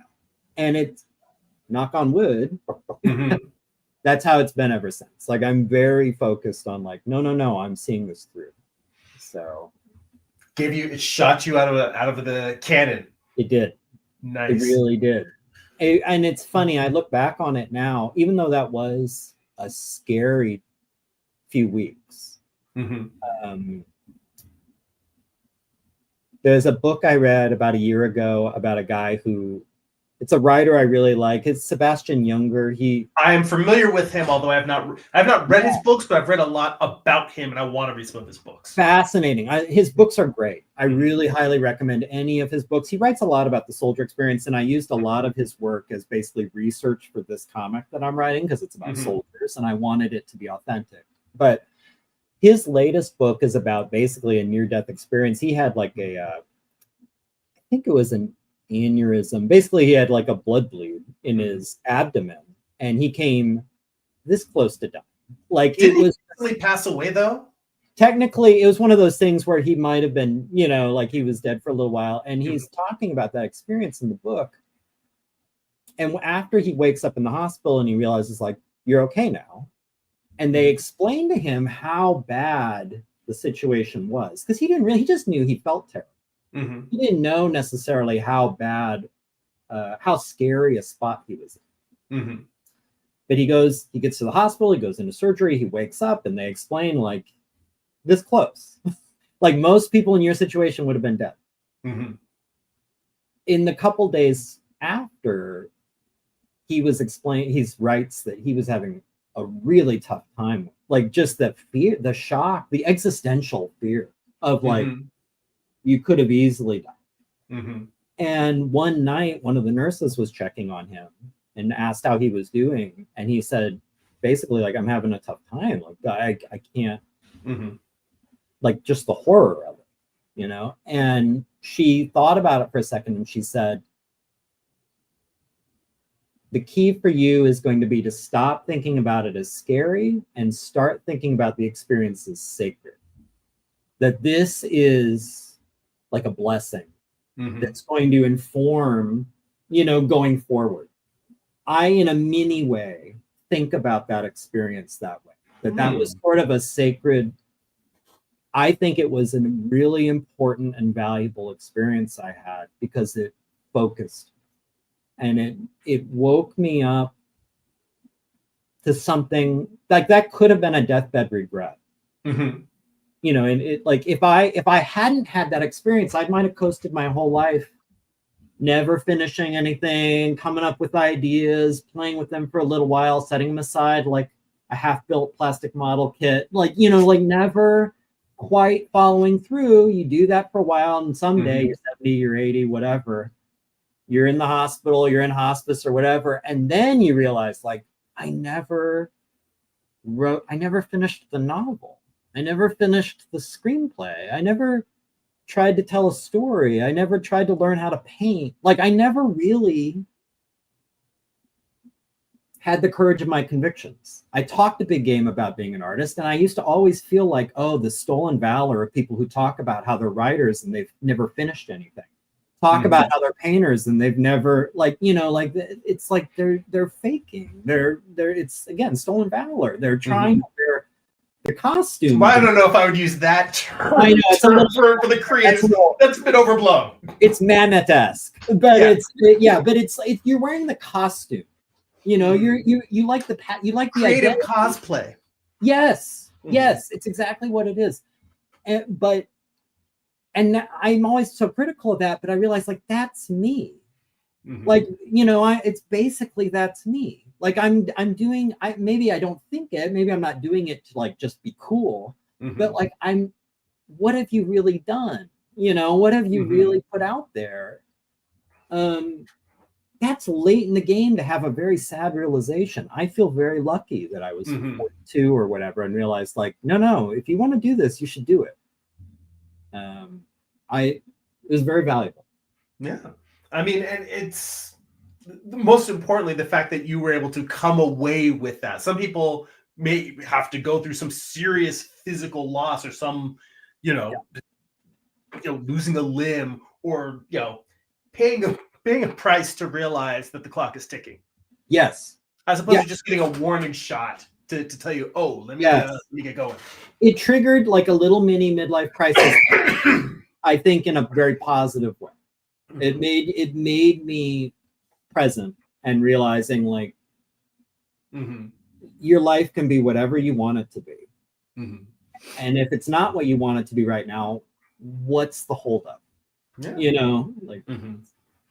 Well, you know, I mean, I see one of my boys in the chat, Herman, he mentions, you know, I finished 2 degrees in art, but life and other people, and then my health and stress got in the way of it. So I understand trying to work on it. Yeah. I mean, I myself am in a period where, you know, I left my day job and have been freelancing for the past year. And everything that I was concerned about with freelancing in terms of always chasing, you know, all of the free time that you think you're going to have, it's instead spent chasing the next work and the next project, and going through that periods of either a feast and famine, you know, so it's like you're either swamped or you're terrified that you're not going to have enough work, as opposed to just stable. But I mean, I'm also realizing stability is a myth. But it is, and not something you actually have control over. Yes, that's unfortunately a big realization you have to make Mhm. is like, yeah, people blow up their own lives all the time. Like Mhm. you can enforce like as much stability as possible with your own power. Mhm. But a lot, when you look back on like times there's been, like, for example, I lost a lot of time last week because the ignition lock cylinder in my car went out, so I couldn't start it. So I'm relying on rides, and I have to come up with like $2,000 for a repair. Like that. Yeah, exactly.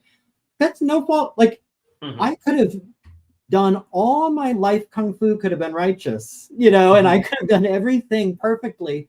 That still would have blown up my week. And that's an important, you have to realize, like, look, storms come and you can't avoid all that. Like it's going to happen.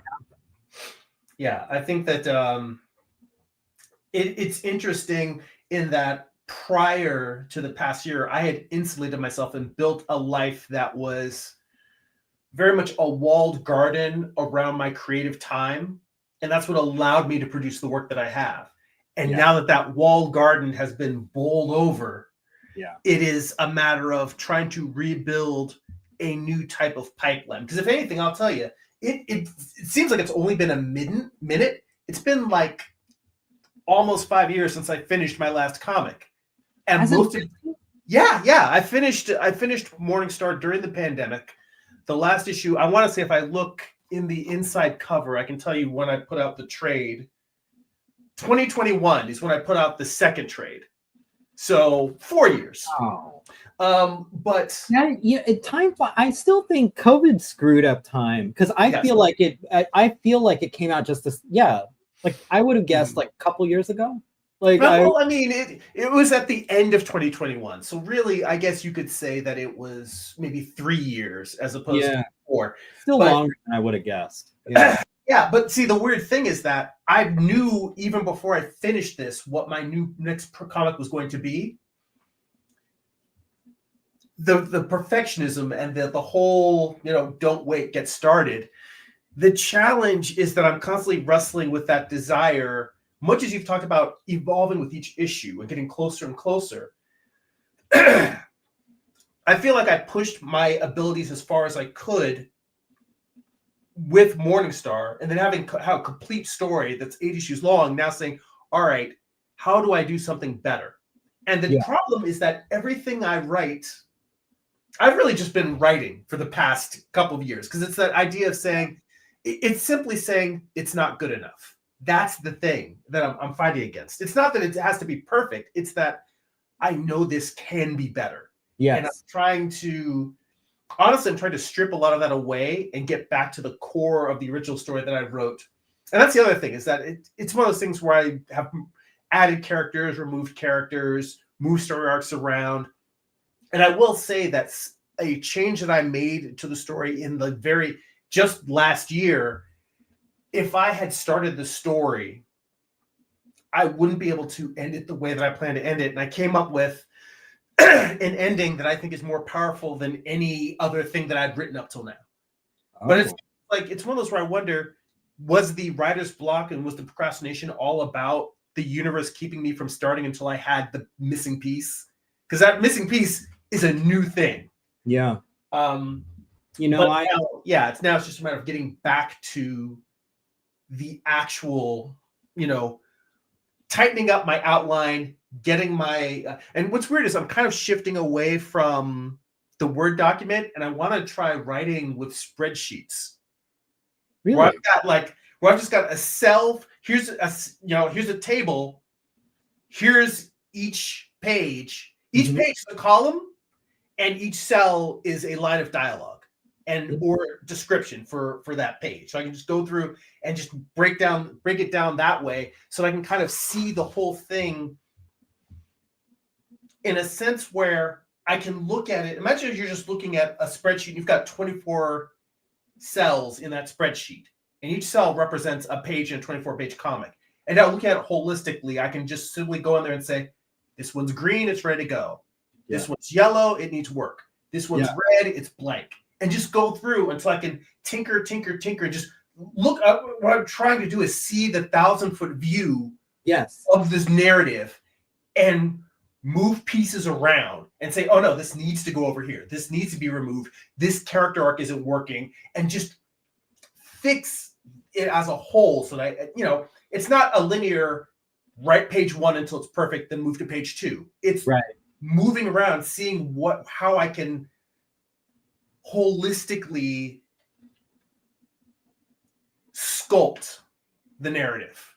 That's okay. I'm going to say you and I are probably perhaps the only two comic creators in the world talking about spreadsheets for comic creation. But we are absolutely not. Trust me. I want to share it. Can you see this? I'm sharing a screen. Let me throw this up here. Yeah. Oh, there we go. So what you're looking at is what I use as a basis for. Now, there is a script for DvsM, the one I'm working on right now, DvsM 2001, the soldier, quote unquote. Once I have the script, I break the whole thing down into thumbnails, and then I use the thumbnails to make this spreadsheet that helps me understand this is basically the Excel version of the comic, where what you see here basically is starting with the leftmost column that has things in it. You see the page, what page we're talking about. The column C after that is whether it's a right or left facing page. So important detail. It's a very important detail, because if you care about page turns like you do, I care a lot about page turns and making it so you have kind of big exciting moments after a page turn. You turn and you see something. But then to the right of that is the panel number. The entire book of DvsM is broken down into panels, and that's what made me think of this, was you talking about this, and then you see a basic panel description, what's in that panel, and if there's any dialogue, what's said. And then on the far, the color coding is which characters are visible in this scene. So I can check off, so I know who I'm drawing in each one. So every time I'm setting up a new page, I'm opening this Excel and looking like, what am I in for? What am I drawing this week? And I can see these are the panels. This is what's in each panel. These are the people you're going to see, or the dinosaurs or the aliens or whatever, but I think we're in an extreme minority of comic creators that would see this as a comic creation tool, Microsoft Excel. That's kind of odd, but... Well, I mean, I can't think of any specifics off the top of my head, but I definitely know that I've had newsletters of writers that I've followed who have shown prose writers, comic book writers who have shown the work of prose writers, where they have maybe not an Excel spreadsheet, but they will have a grid laid out with character and chapter and just following what happens to character throughout the whole narrative of a novel. And that's what got me thinking about that as a visual tool for breaking things out. And I mean, I think that's one of I find the people who can freewheeling just dive in and create stuff fascinating beings. Yeah. And I don't think they're doing it wrong. They're doing it the way their brain tells them to do it. Right. But my brain, the more rigorous, I'm not somebody who gets bored with structure. Some people feel like, oh, I'm hemmed in. I can't be creative. I can't flow. I can't. For me, it's almost like sculpting out of marble. Yes. You kind of gotta know at least what your broad strokes are and chip away at the things. And for me, structural tools are devices to create the framework, so that for me, I feel like dialogue to me is like inking. It's the flourish, and it's what people see, and it's what gets all the credit. Yeah. But all of the heavy work was done with the thumbnails and the penciling. Yes. No, I do agree that, I mean, I think I really relate to that. Yeah, Mhm. because I feel like when I look at a DvsM, when I'm trying to see the matrix code of a DvsM, when I'm really looking at the structure and the clock parts, I can trace it all the way back to script and page turns and thumbnails. Like Mhm. just the basic, how does this flow and what are you seeing on each page and what are you seeing in each sequential panel?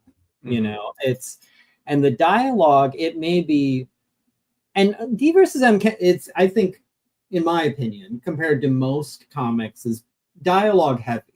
You know, at the same time, I think it uses it to elaborate on a point, or it uses it to enhance, like it's like to go to a level that you can't get purely visually. Like if you really want to get into, like, you know, the grimy recesses of an idea, like there's gonna have to, like, some dialogue's gonna have to do some lifting. You know, like I can't illustrate some of these ideas. But that said, it was a fun challenge in the last one I did, the third one. The back half of that book almost has no dialogue. And that was really fun. It was an interesting, you know, experience where almost all the storytelling has to be visual. You know, you can't. And that was also fun for me because, just a little acknowledgement, one of my favorite books from childhood and to this day was the so-called silent issue of G.I. Joe. I don't know if you... A classic, yes. So good. Like, Joe there's 19. not a word in the whole thing. Mm-hmm. And like, it's, I think, amazing. But it's also just such a great called shot. Mm-hmm. Where, and I understand it came out of, if I remember the lore of it right, they had a really tight schedule that month where like they weren't going to have time to go through the normal, we need a script, we need a this, we need a this. And they were thinking, like, how do I just basically not have a script? Like, how do we avoid lettering? How do we just go straight to drawing and just get it out?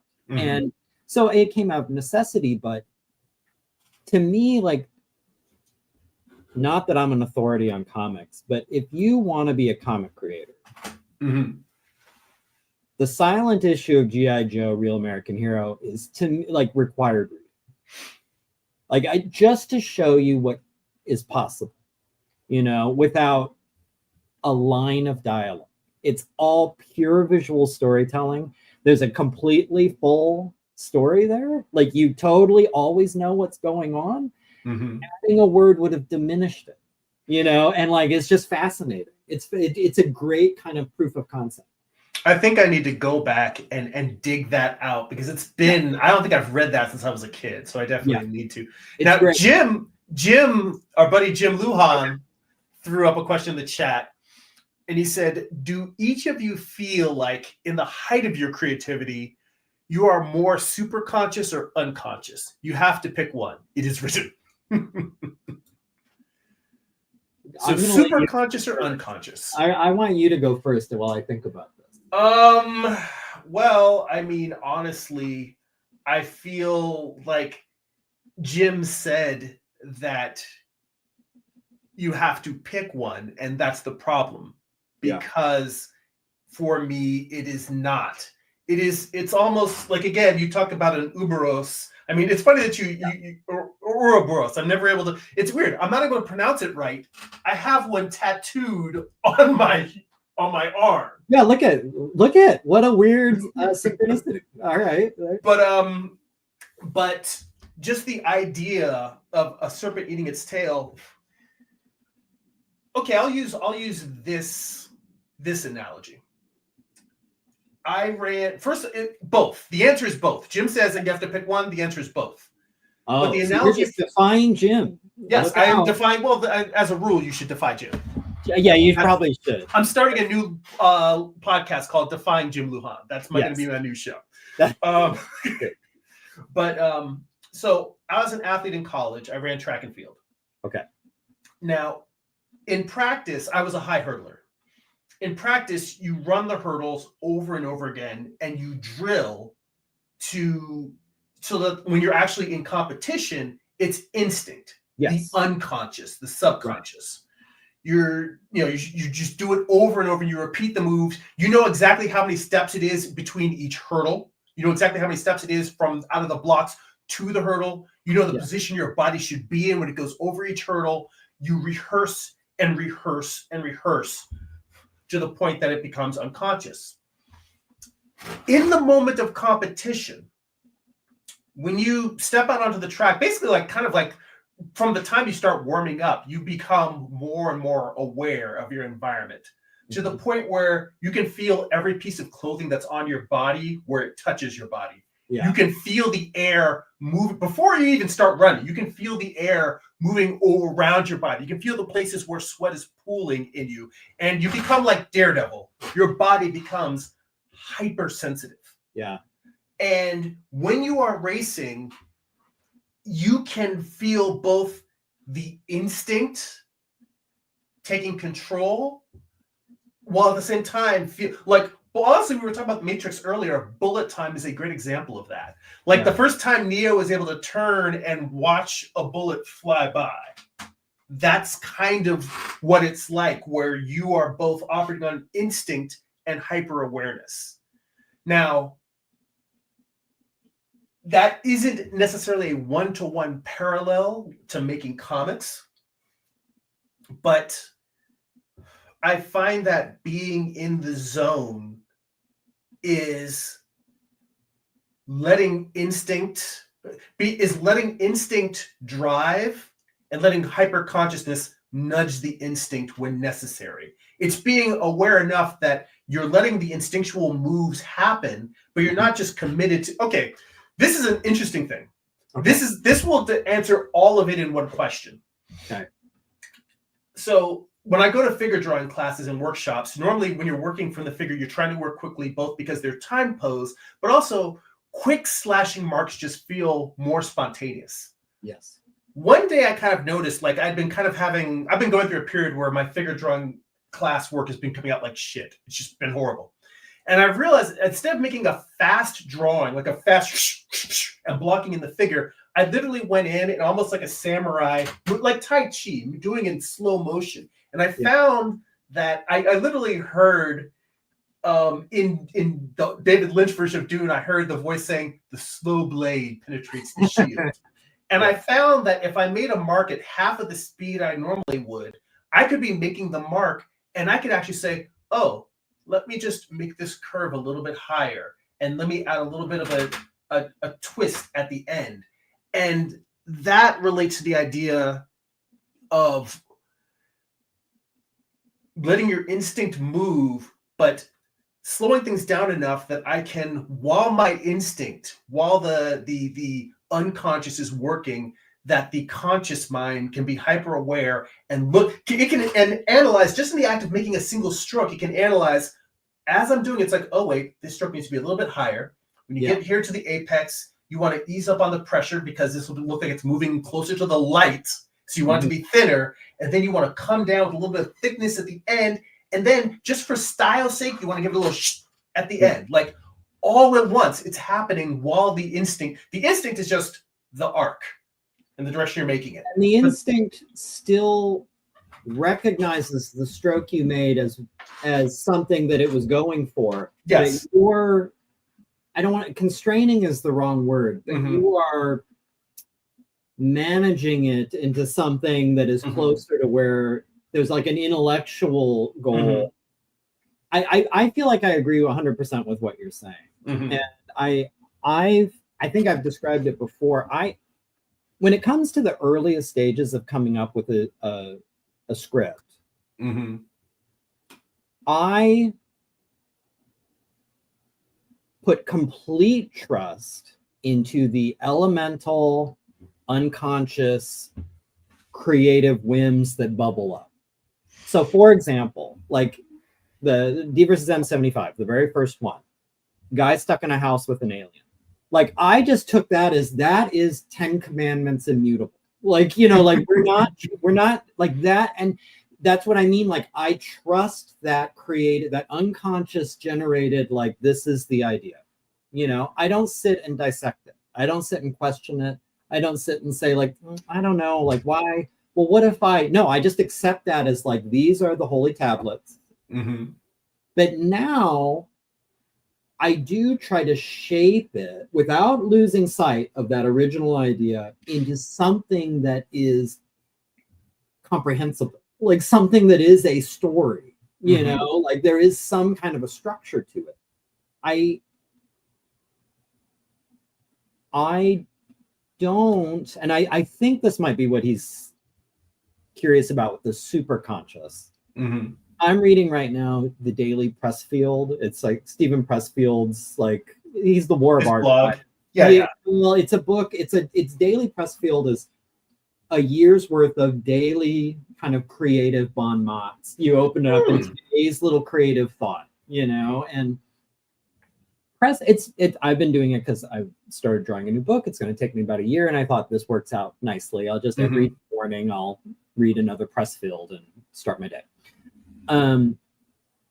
The Pressfield is a big fan, and so is Rick Rubin and a lot of it creators. This idea that creativity there is like an ether. Or the collective unconscious. Yeah. If we want to go Jungian. And what you're doing is you're tuning your radio to receive a signal and like basically taking dictation, you know, more like that's not how they would, but you know what I mean? Like it's, Elizabeth Gilbert, capturing the genius. You show up for the gin and, you know. Yeah, you're receiving the art, and you're the instrument of the art rather than maybe, you know. So anyway, if that's the idea of the superconscious, no, I think it's a useful device. I think I mean I don't mind the thought of it, you know, like I don't mind like pretending, you know, like let's, you know, but, and I think it does kind of help you get there. This idea of like I'm open to creative inspiration and I'm putting myself in the right mental and heart place to be creative. Like I think that's all very useful. But I do ultimately feel that my creativity, my best creativity, the core of DvsM creativity is unconscious. It's these ideas that are coming from me, not from without, that I'm not going to question. The thing people hear me quote a lot is, we're talking about frogs again. I don't know why frogs come up. I got to do some Jungian deep diving into frogs. Well, but, I mean, hey, they're not dinosaurs, but you could do some. There could be some genetic manipulation in there. Something meaningful about frogs. But I always liked the line, and I think to me it applies to creativity. If you really, really, really want to understand a frog, you can dissect it, but you're going to kill the frog in the process. You know, and that's kind of how I treat those. The first DvsM should be a guy stuck in a house with an alien. Like, I'm not going to dissect it. Like, I just take it as like, that's the story. For the next one, it's like a woman like sees something she wasn't supposed to see, and her most righteous path actually is going to doom her. You know, like, I'm not going to question it. Like, that's the story. Write the story. Like, this is the idea, though, and that idea has to be in there. And every DvsM is like that. There's an initial idea, and it's like, that's it. I don't question it. But I do think it's unconscious. There's a good comment in the chat. Carbon Dioxide says, David Lynch had great creative advice by comparing ideas to fishes. The idea that ideas come to us like fishes and we have to catch them. The ideas only surface when we have silence and no distraction. Yeah. Which, you know, I mean, yes, in his passing, there's been a lot of great sharing of David Lynch memes and moments. But it's like, I kind of want to do a deep dive. I want to say that I read the book he did on transcendental meditation. I think it was like a really short book. It was like 50 or 60 pages. But I want to go back and just reread, because he really does have so much great creative wisdom about being present and just executing and not questioning the weirdness. Because I'm an over questioner. I can be. I have to resist it. And that's part of why I think me just accepting without edits ideas for DvsM is a deliberate act to interrupt that question. You know, I think it's important for me to say, like, no, you're not going to go, you know, you're not. Jim and I have been talking about Lynch. Everyone's talking about Lynch right now, if you're creative. And it's funny, like I haven't seen all of his work. I'm familiar with maybe I would ballpark half of it. I have to admit, it's never totally connected with me. Some of it more than others, but like some of it, there's a lot of it where I have to admit, there's a little bit of an eye roll, like whatever, like this is just completely weird.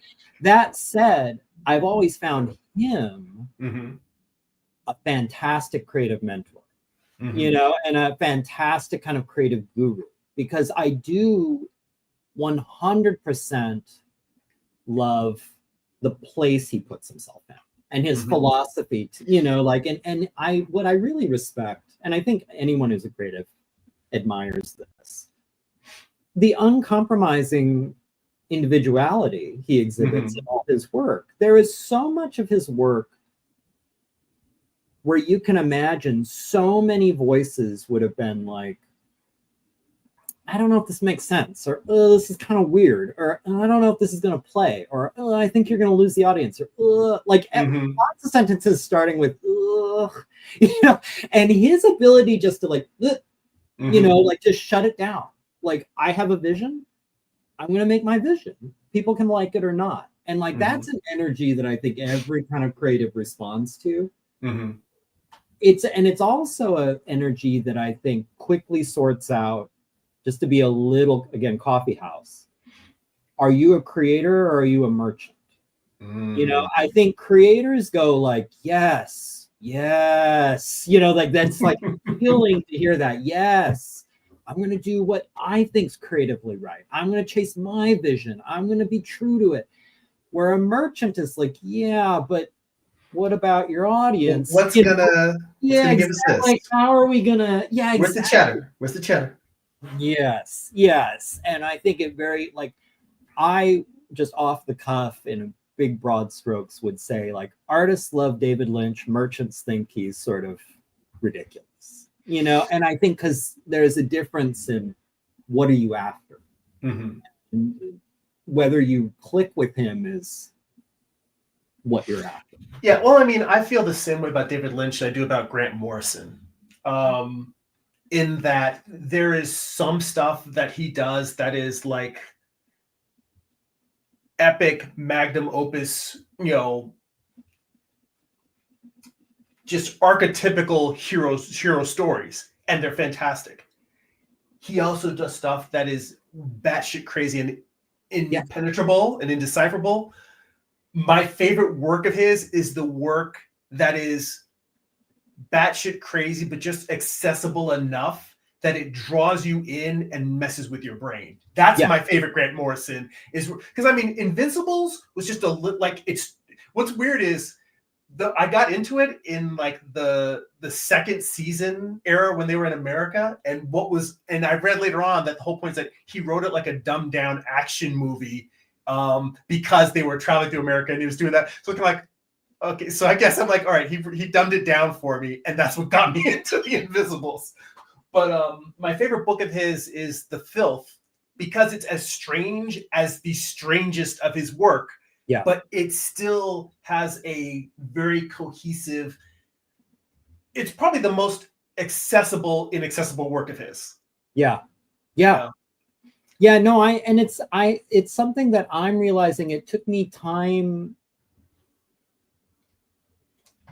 to mature into appreciating individuality, even if it can be off-putting. You know, I think, and like this is the earliest example, I think, and it's a good, I remember for the longest time I preferred the first Batman to Batman Returns. Okay, like I thought the first Batman's cool, and the second Batman, I don't know, it's so weird, it's so Tim Burton, it's so like it's got this kind of weird look to it, and it, like whatever, like I what is this? I love how you say that, because whenever you say it's so weird, immediately I love the weird. Like exactly. But it took time. It took time. Sorry, go ahead. Well, I was gonna say is my wife and I have very similar sense of humors, yet she does not like Rick and Morty at all. She's just like, it's just too weird. And I'm like, the weirdness is the magic. That's what you come for. Right. You know? Right. And it's funny how it turned, because I remember when I was in my 20s, I thought I don't like Batman Returns because it's like you see like Tim Burton all over it. Mhm. And now it's like I love Batman Returns because you see Tim Burton all over it. You know, like and it took me time to recognize like Mhm. that's what it's all about. If I Mhm. get a machined out general audience Batman, who cares? Like there's nothing even admirable or desirable or enviable about it. Mhm. Like I want to see your spin, and it makes me even think, and not to alienate anybody, but like I kind of hated the Zack Snyder movies, Mhm. the DC movies, Mhm. but I admire them. Mhm. You know, like it's not what I want to see. Like that's Mhm. not my take, and I don't think it's an interesting take. But I admire he did his take, and I Mhm. admire he muscled it through. Mhm. Because I bet there was resistance. I bet there were people saying, like, "Are you sure you want to do this?" And he was like, "Yes, I'm sure, and I'm doing it." You I'm know? curious. Have you seen the 4-hour Snyder cut of Justice League? I have. Because I feel like it completely justifies. I mean, people trashed the version that came out in the theaters, and rightfully so. Rightfully so. Yeah. Now, mind you, even if you're not a huge Zack Snyder fan, I feel like the Justice League, the director's cut of it, it delivered for me. I felt like it told a very strong, epic narrative that brought all these characters together, and it made sense. It was a good and enjoyable story.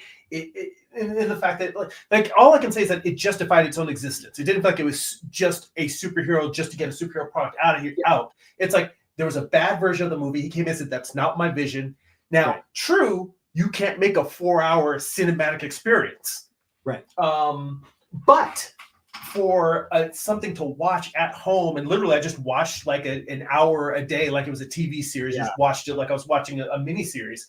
In that context, I was like, I feel satisfied. And for me, like the other ones that he did, like Man of Steel, I had a very interesting experience with, because I can see why it was as controversial as it was, and why a lot of people did not like it. And I feel like those criticisms are justified. However, as somebody who grew up as, you know,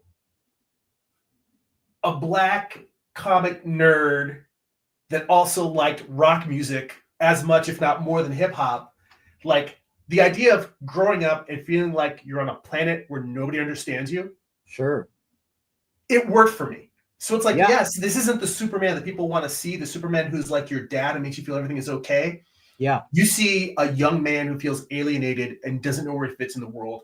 And I was like, okay, I get what this isn't their Superman, but he felt accessible to me. I was like, I felt seen in that, and I enjoyed the experience.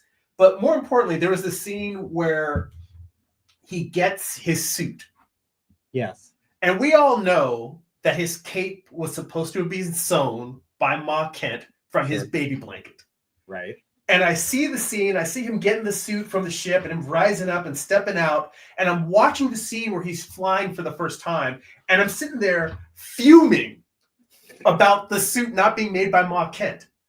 Right. And he's taking off and he's going, he's bouncing and bouncing. Finally, he gets going. And I realize that as I'm watching the movie, as an audience member, I have a choice to make.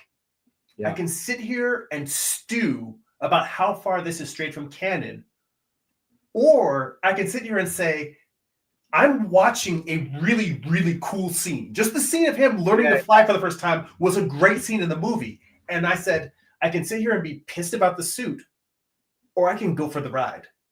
Right. Are you going to give yourself, are you going to just, take the ride? And that's the thing. There's a lot of stuff to criticize. There is. I'm not telling you that it's a perfect movie by any means. There's plenty to criticize. But in that moment, I chose to go on the ride.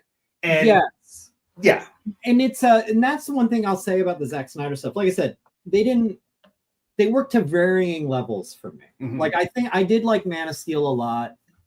I didn't like Batman v Superman. I felt like that.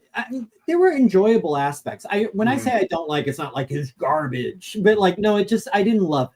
You know, I want to go back and watch the director's cut of that as well, because I feel like that hopefully that could make it feel a little bit better. I felt like there's a lot of wasted potential. Let's put it that way. A lot of wasted potential. But what I will say is, and this is why, again, like I'll say, like I admire them more than I like them. There's a vision, and I can discern the vision. Like I see it. I see what you're doing, and you're succeeding at doing what you're trying to do. My quibble, and this isn't a fault.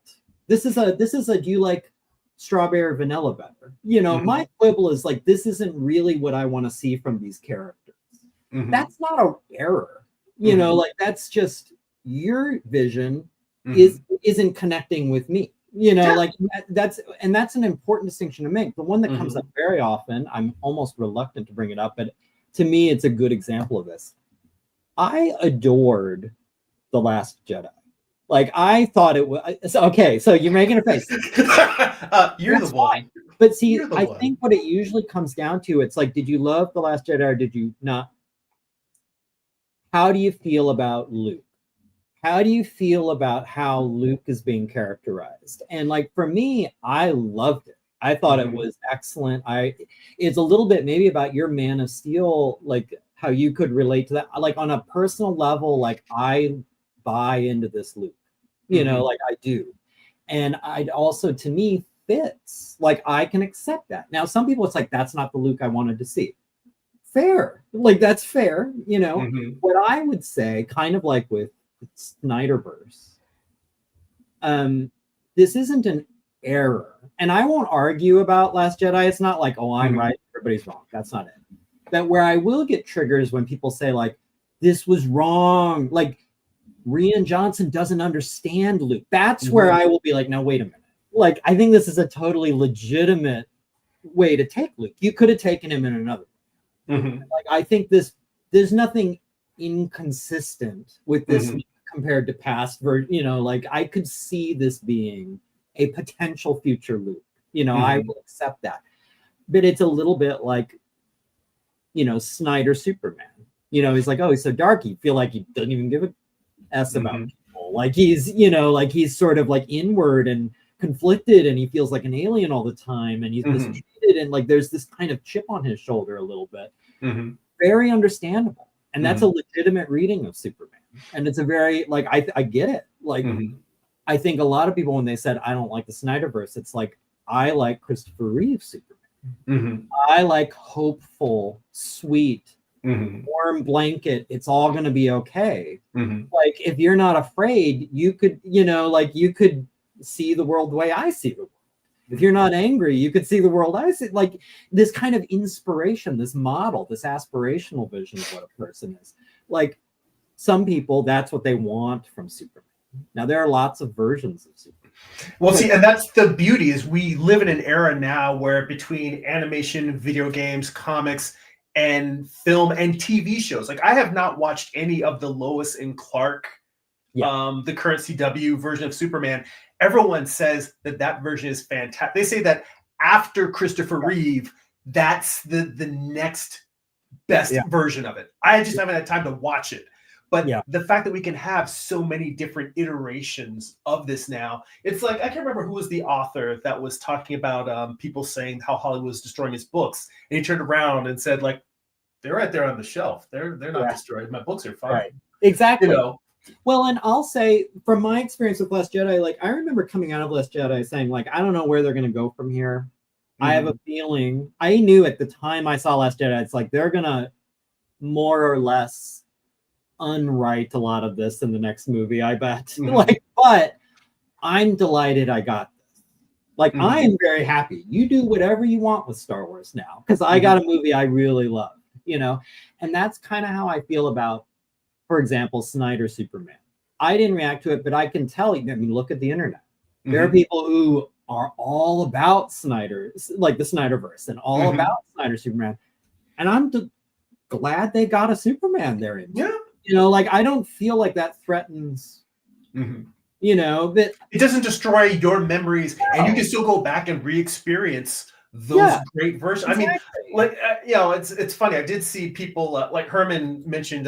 We'll see what Gunn does with the new Superman. And he said, Superman Lois is a classic. I will tell you that when I watched the trailer for the new one, just the fact that they had tones of the music from the Christopher Reeve version, it's like you can feel there's something in the ether of making you feel like, oh yeah, that's the stuff. Yes, that's the magic. Yeah. So I mean, we could use a super some hope. Yeah, well, and especially look, I mean, I think every story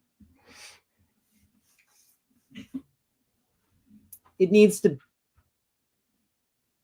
fit the zeitgeist, right? Mm-hmm. I mean, it doesn't need to. You do whatever you want with your story, but that's as when you're talking about iconic things like that, Star Wars, Superman, Batman, like the X-Men, whatever. Mm-hmm.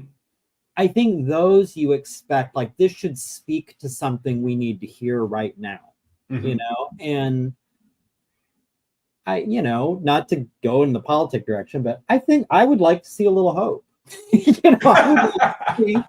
I would like to see like, people are basically good. And, and we can be, there's like a goodness that maybe gets a little lost sometimes. Maybe you don't see it, but it can be inspired and come out. And I would like to see inspirational Superman right now. I hope he is sort of the sweet, basically good guy, that helps other people find that in themselves. That's what I would like personally now. But well, I'll tell you as a quick anecdote, and after this, I have one more question for you, and then we actually do probably need to wrap up. Okay. So that's less maintenance stuff. But I'll tell you an anecdote. I was taking a perspective class with an instructor, and this is recently, like within the past, let's say, like 10 years. So it was like pre-pandemic, but in this modern era of my life making comics. It was just a class I was taking to improve my skills. I had never taken it before, and he's an instructor that came highly recommended by my figure drawing instructor. Mm-hmm. But at one point we were talking about superheroes, and I think it was maybe around the time that maybe the second Snyder movie had come out. But he just mentioned that he always thought that Superman is just this perfect guy, and he's not interested. He's boring. He's just, he always wins. No one can stop him. It's like, why is this guy, he's just like, I think it's kind of silly. And so I went on a bit of a diatribe in front of the whole class. And my angle on him was that it's not that Superman always wins. It's that he always loses. Interesting. It's not, because here's the thing. Yeah, he can stop a meteor from falling into the planet. Bullets will bounce off him. He can smash monsters and evil robots, rip them apart, throw them into the sun. Mm-hmm. But all he wants is for us to treat each other better. Right. He wants us to stop committing crimes. He wants us to stop hurting each other. And day in and day out, he goes out and tries, like, it's not that he is naturally just a sweet person. That comes from, his parents and how they raised him. But the one thing he can't do, he can't fix the human heart. Yes. He can try to be the best, and that's the reason why he feels like he has to be perfect, because he has to set a good example for us. Yes. Just to say, just be nice to each other. That's all. But the thing is he loses, he fails. We let him down. Yes. We're constantly committing crimes. We're, hurting each other, killing each other, doing all these horrible things with humanity. And he doesn't lose faith in us. No matter how much we let him down, he keeps showing up for us. But we're breaking his heart over and over and over and over again. And I'm gonna. Get ready for a hot take. But no, I love what you're saying, and I totally agree. Mm-hmm. I've said in heated, ridiculous superhero conversations in the past, Superman's kryptonite isn't kryptonite. Superman's kryptonite is empathy. Mm-hmm. And that's the key into any good Superman story. And anytime I hear someone, it became like an internet cliche that Superman's lame because you can't do anything to hurt him. He's too powerful. He can do everything, blah, blah, blah. I have to admit there's an element of this is a person I don't need to listen to when I hear that, because they don't get it. Mm-hmm. That Superman is in a room full of puppies and kittens, Mm-hmm. and there's a big dog in there trying to go after the puppies and kittens. He's not in danger. Like but it's the thing of like he's got to manage this. He's got to make sure like no one's getting hurt. And like you say, and this is what I think works about Dark Knight Returns, that contrast of Batman and Superman. Superman, I think, has always been at his best about, if you're not beholden, basically, let's mix our metaphors here, to the dark side. If you're not being motivated by fear and anger and pettiness and jealousy and all these things, you can feel about humanity the way I feel. You're getting lost in that kind of that scramble for just greed and hate and like, I'm above that, and look at, like, you can be me. You can be me, You could see everybody like I see, as, and Batman's answer has always been easy to say when you're never going to die. So, and that's kind of the thing. Batman is like, I watched my parents die. Like, you don't know what you're talking about. This is like, and you can see the two worldviews. But I think that's the core to Superman is, I love people. I love my new home. You're the only family I have. I've got to make it work with you. Like, I need to believe in you because I got no place else to go. Like, there's a whole different motive, like energy of where he's coming from. And when you start from there, there's lots of ways to hurt Superman. There's lots of ways to set him on his heels. There's lots of, to say like, oh, there's nothing you can do to him, he's invulnerable. He's an emotional creature. Like, that's where, you got to just make him worry about people.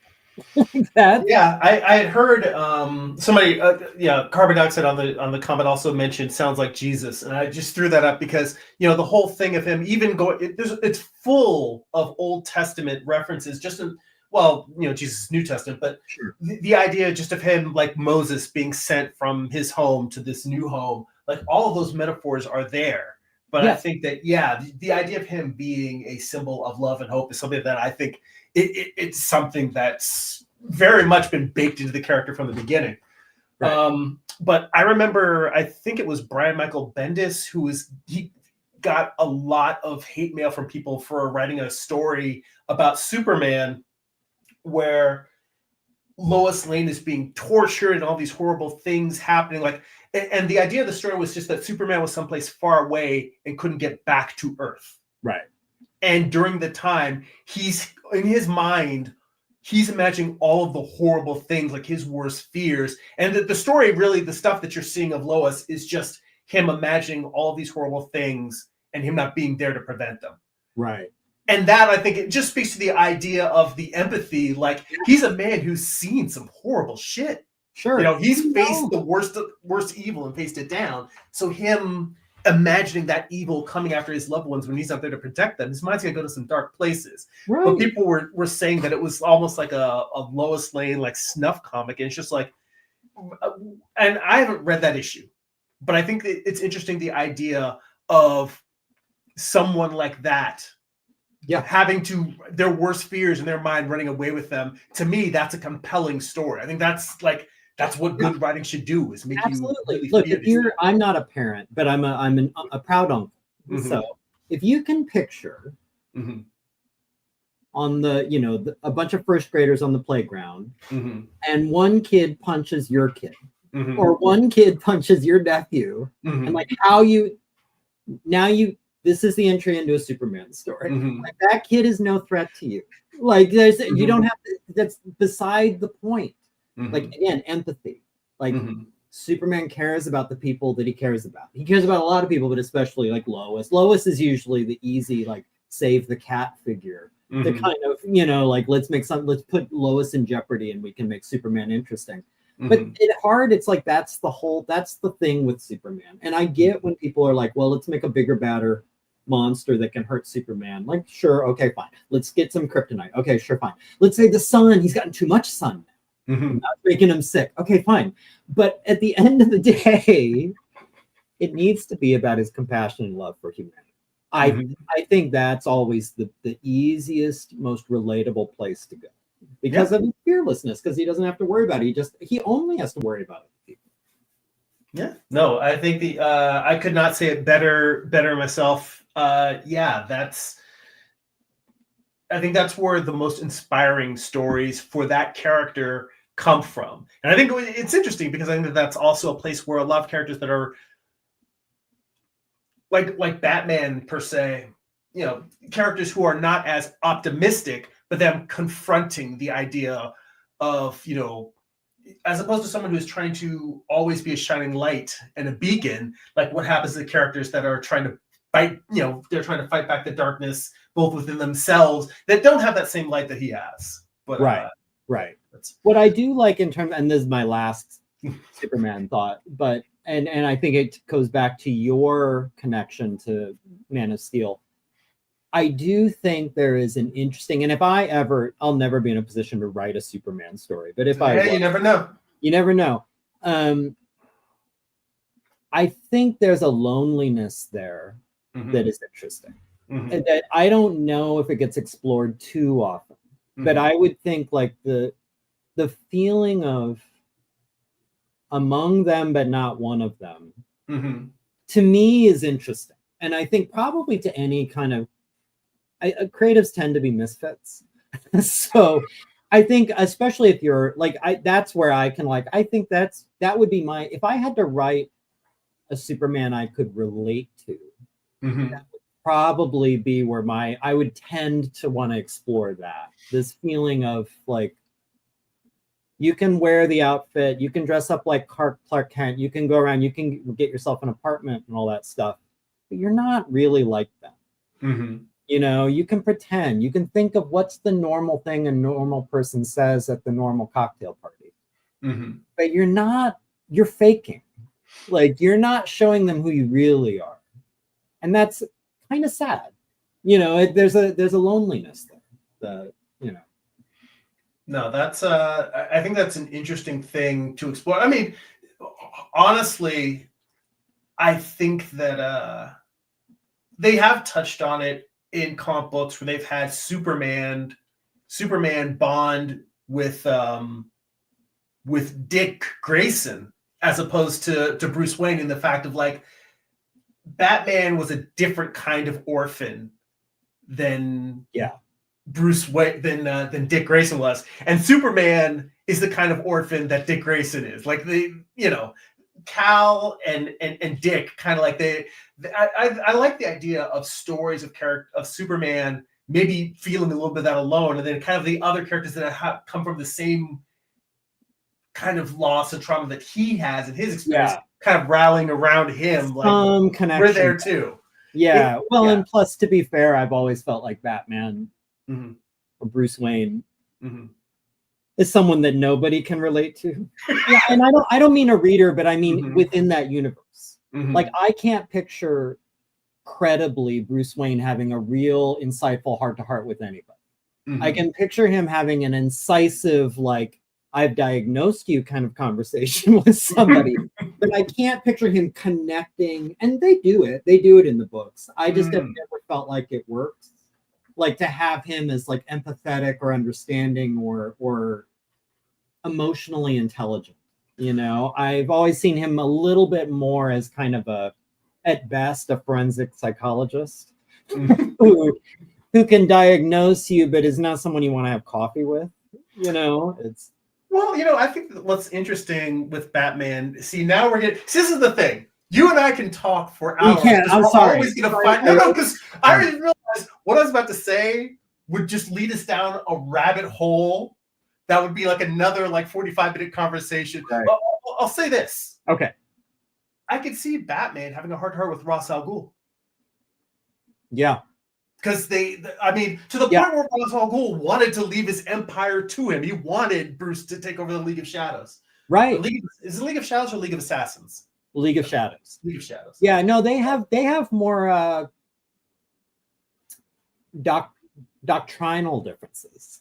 Like they have more like philosophical, like their basic view of the world is more or less and I thought the Nolan movies did a good job of illustrating like there's not a huge.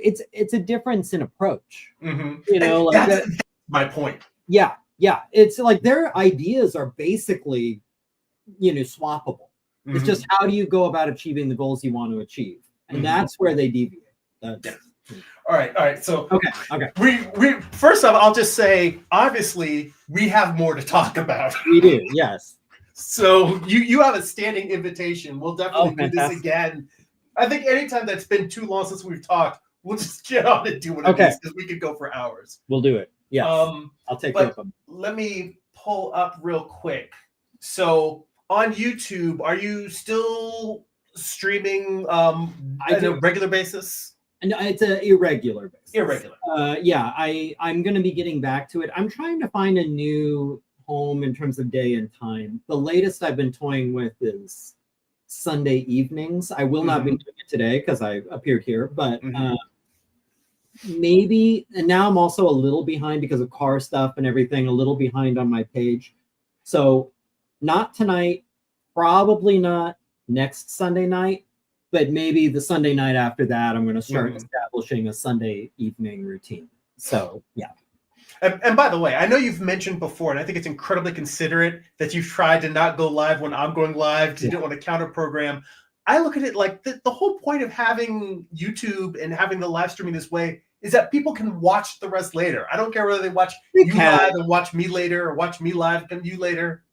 Some of it is just, first of all, not that I worry like, I'm going to take too much of his audience. I have 14 people to watch, but I would like to watch you live.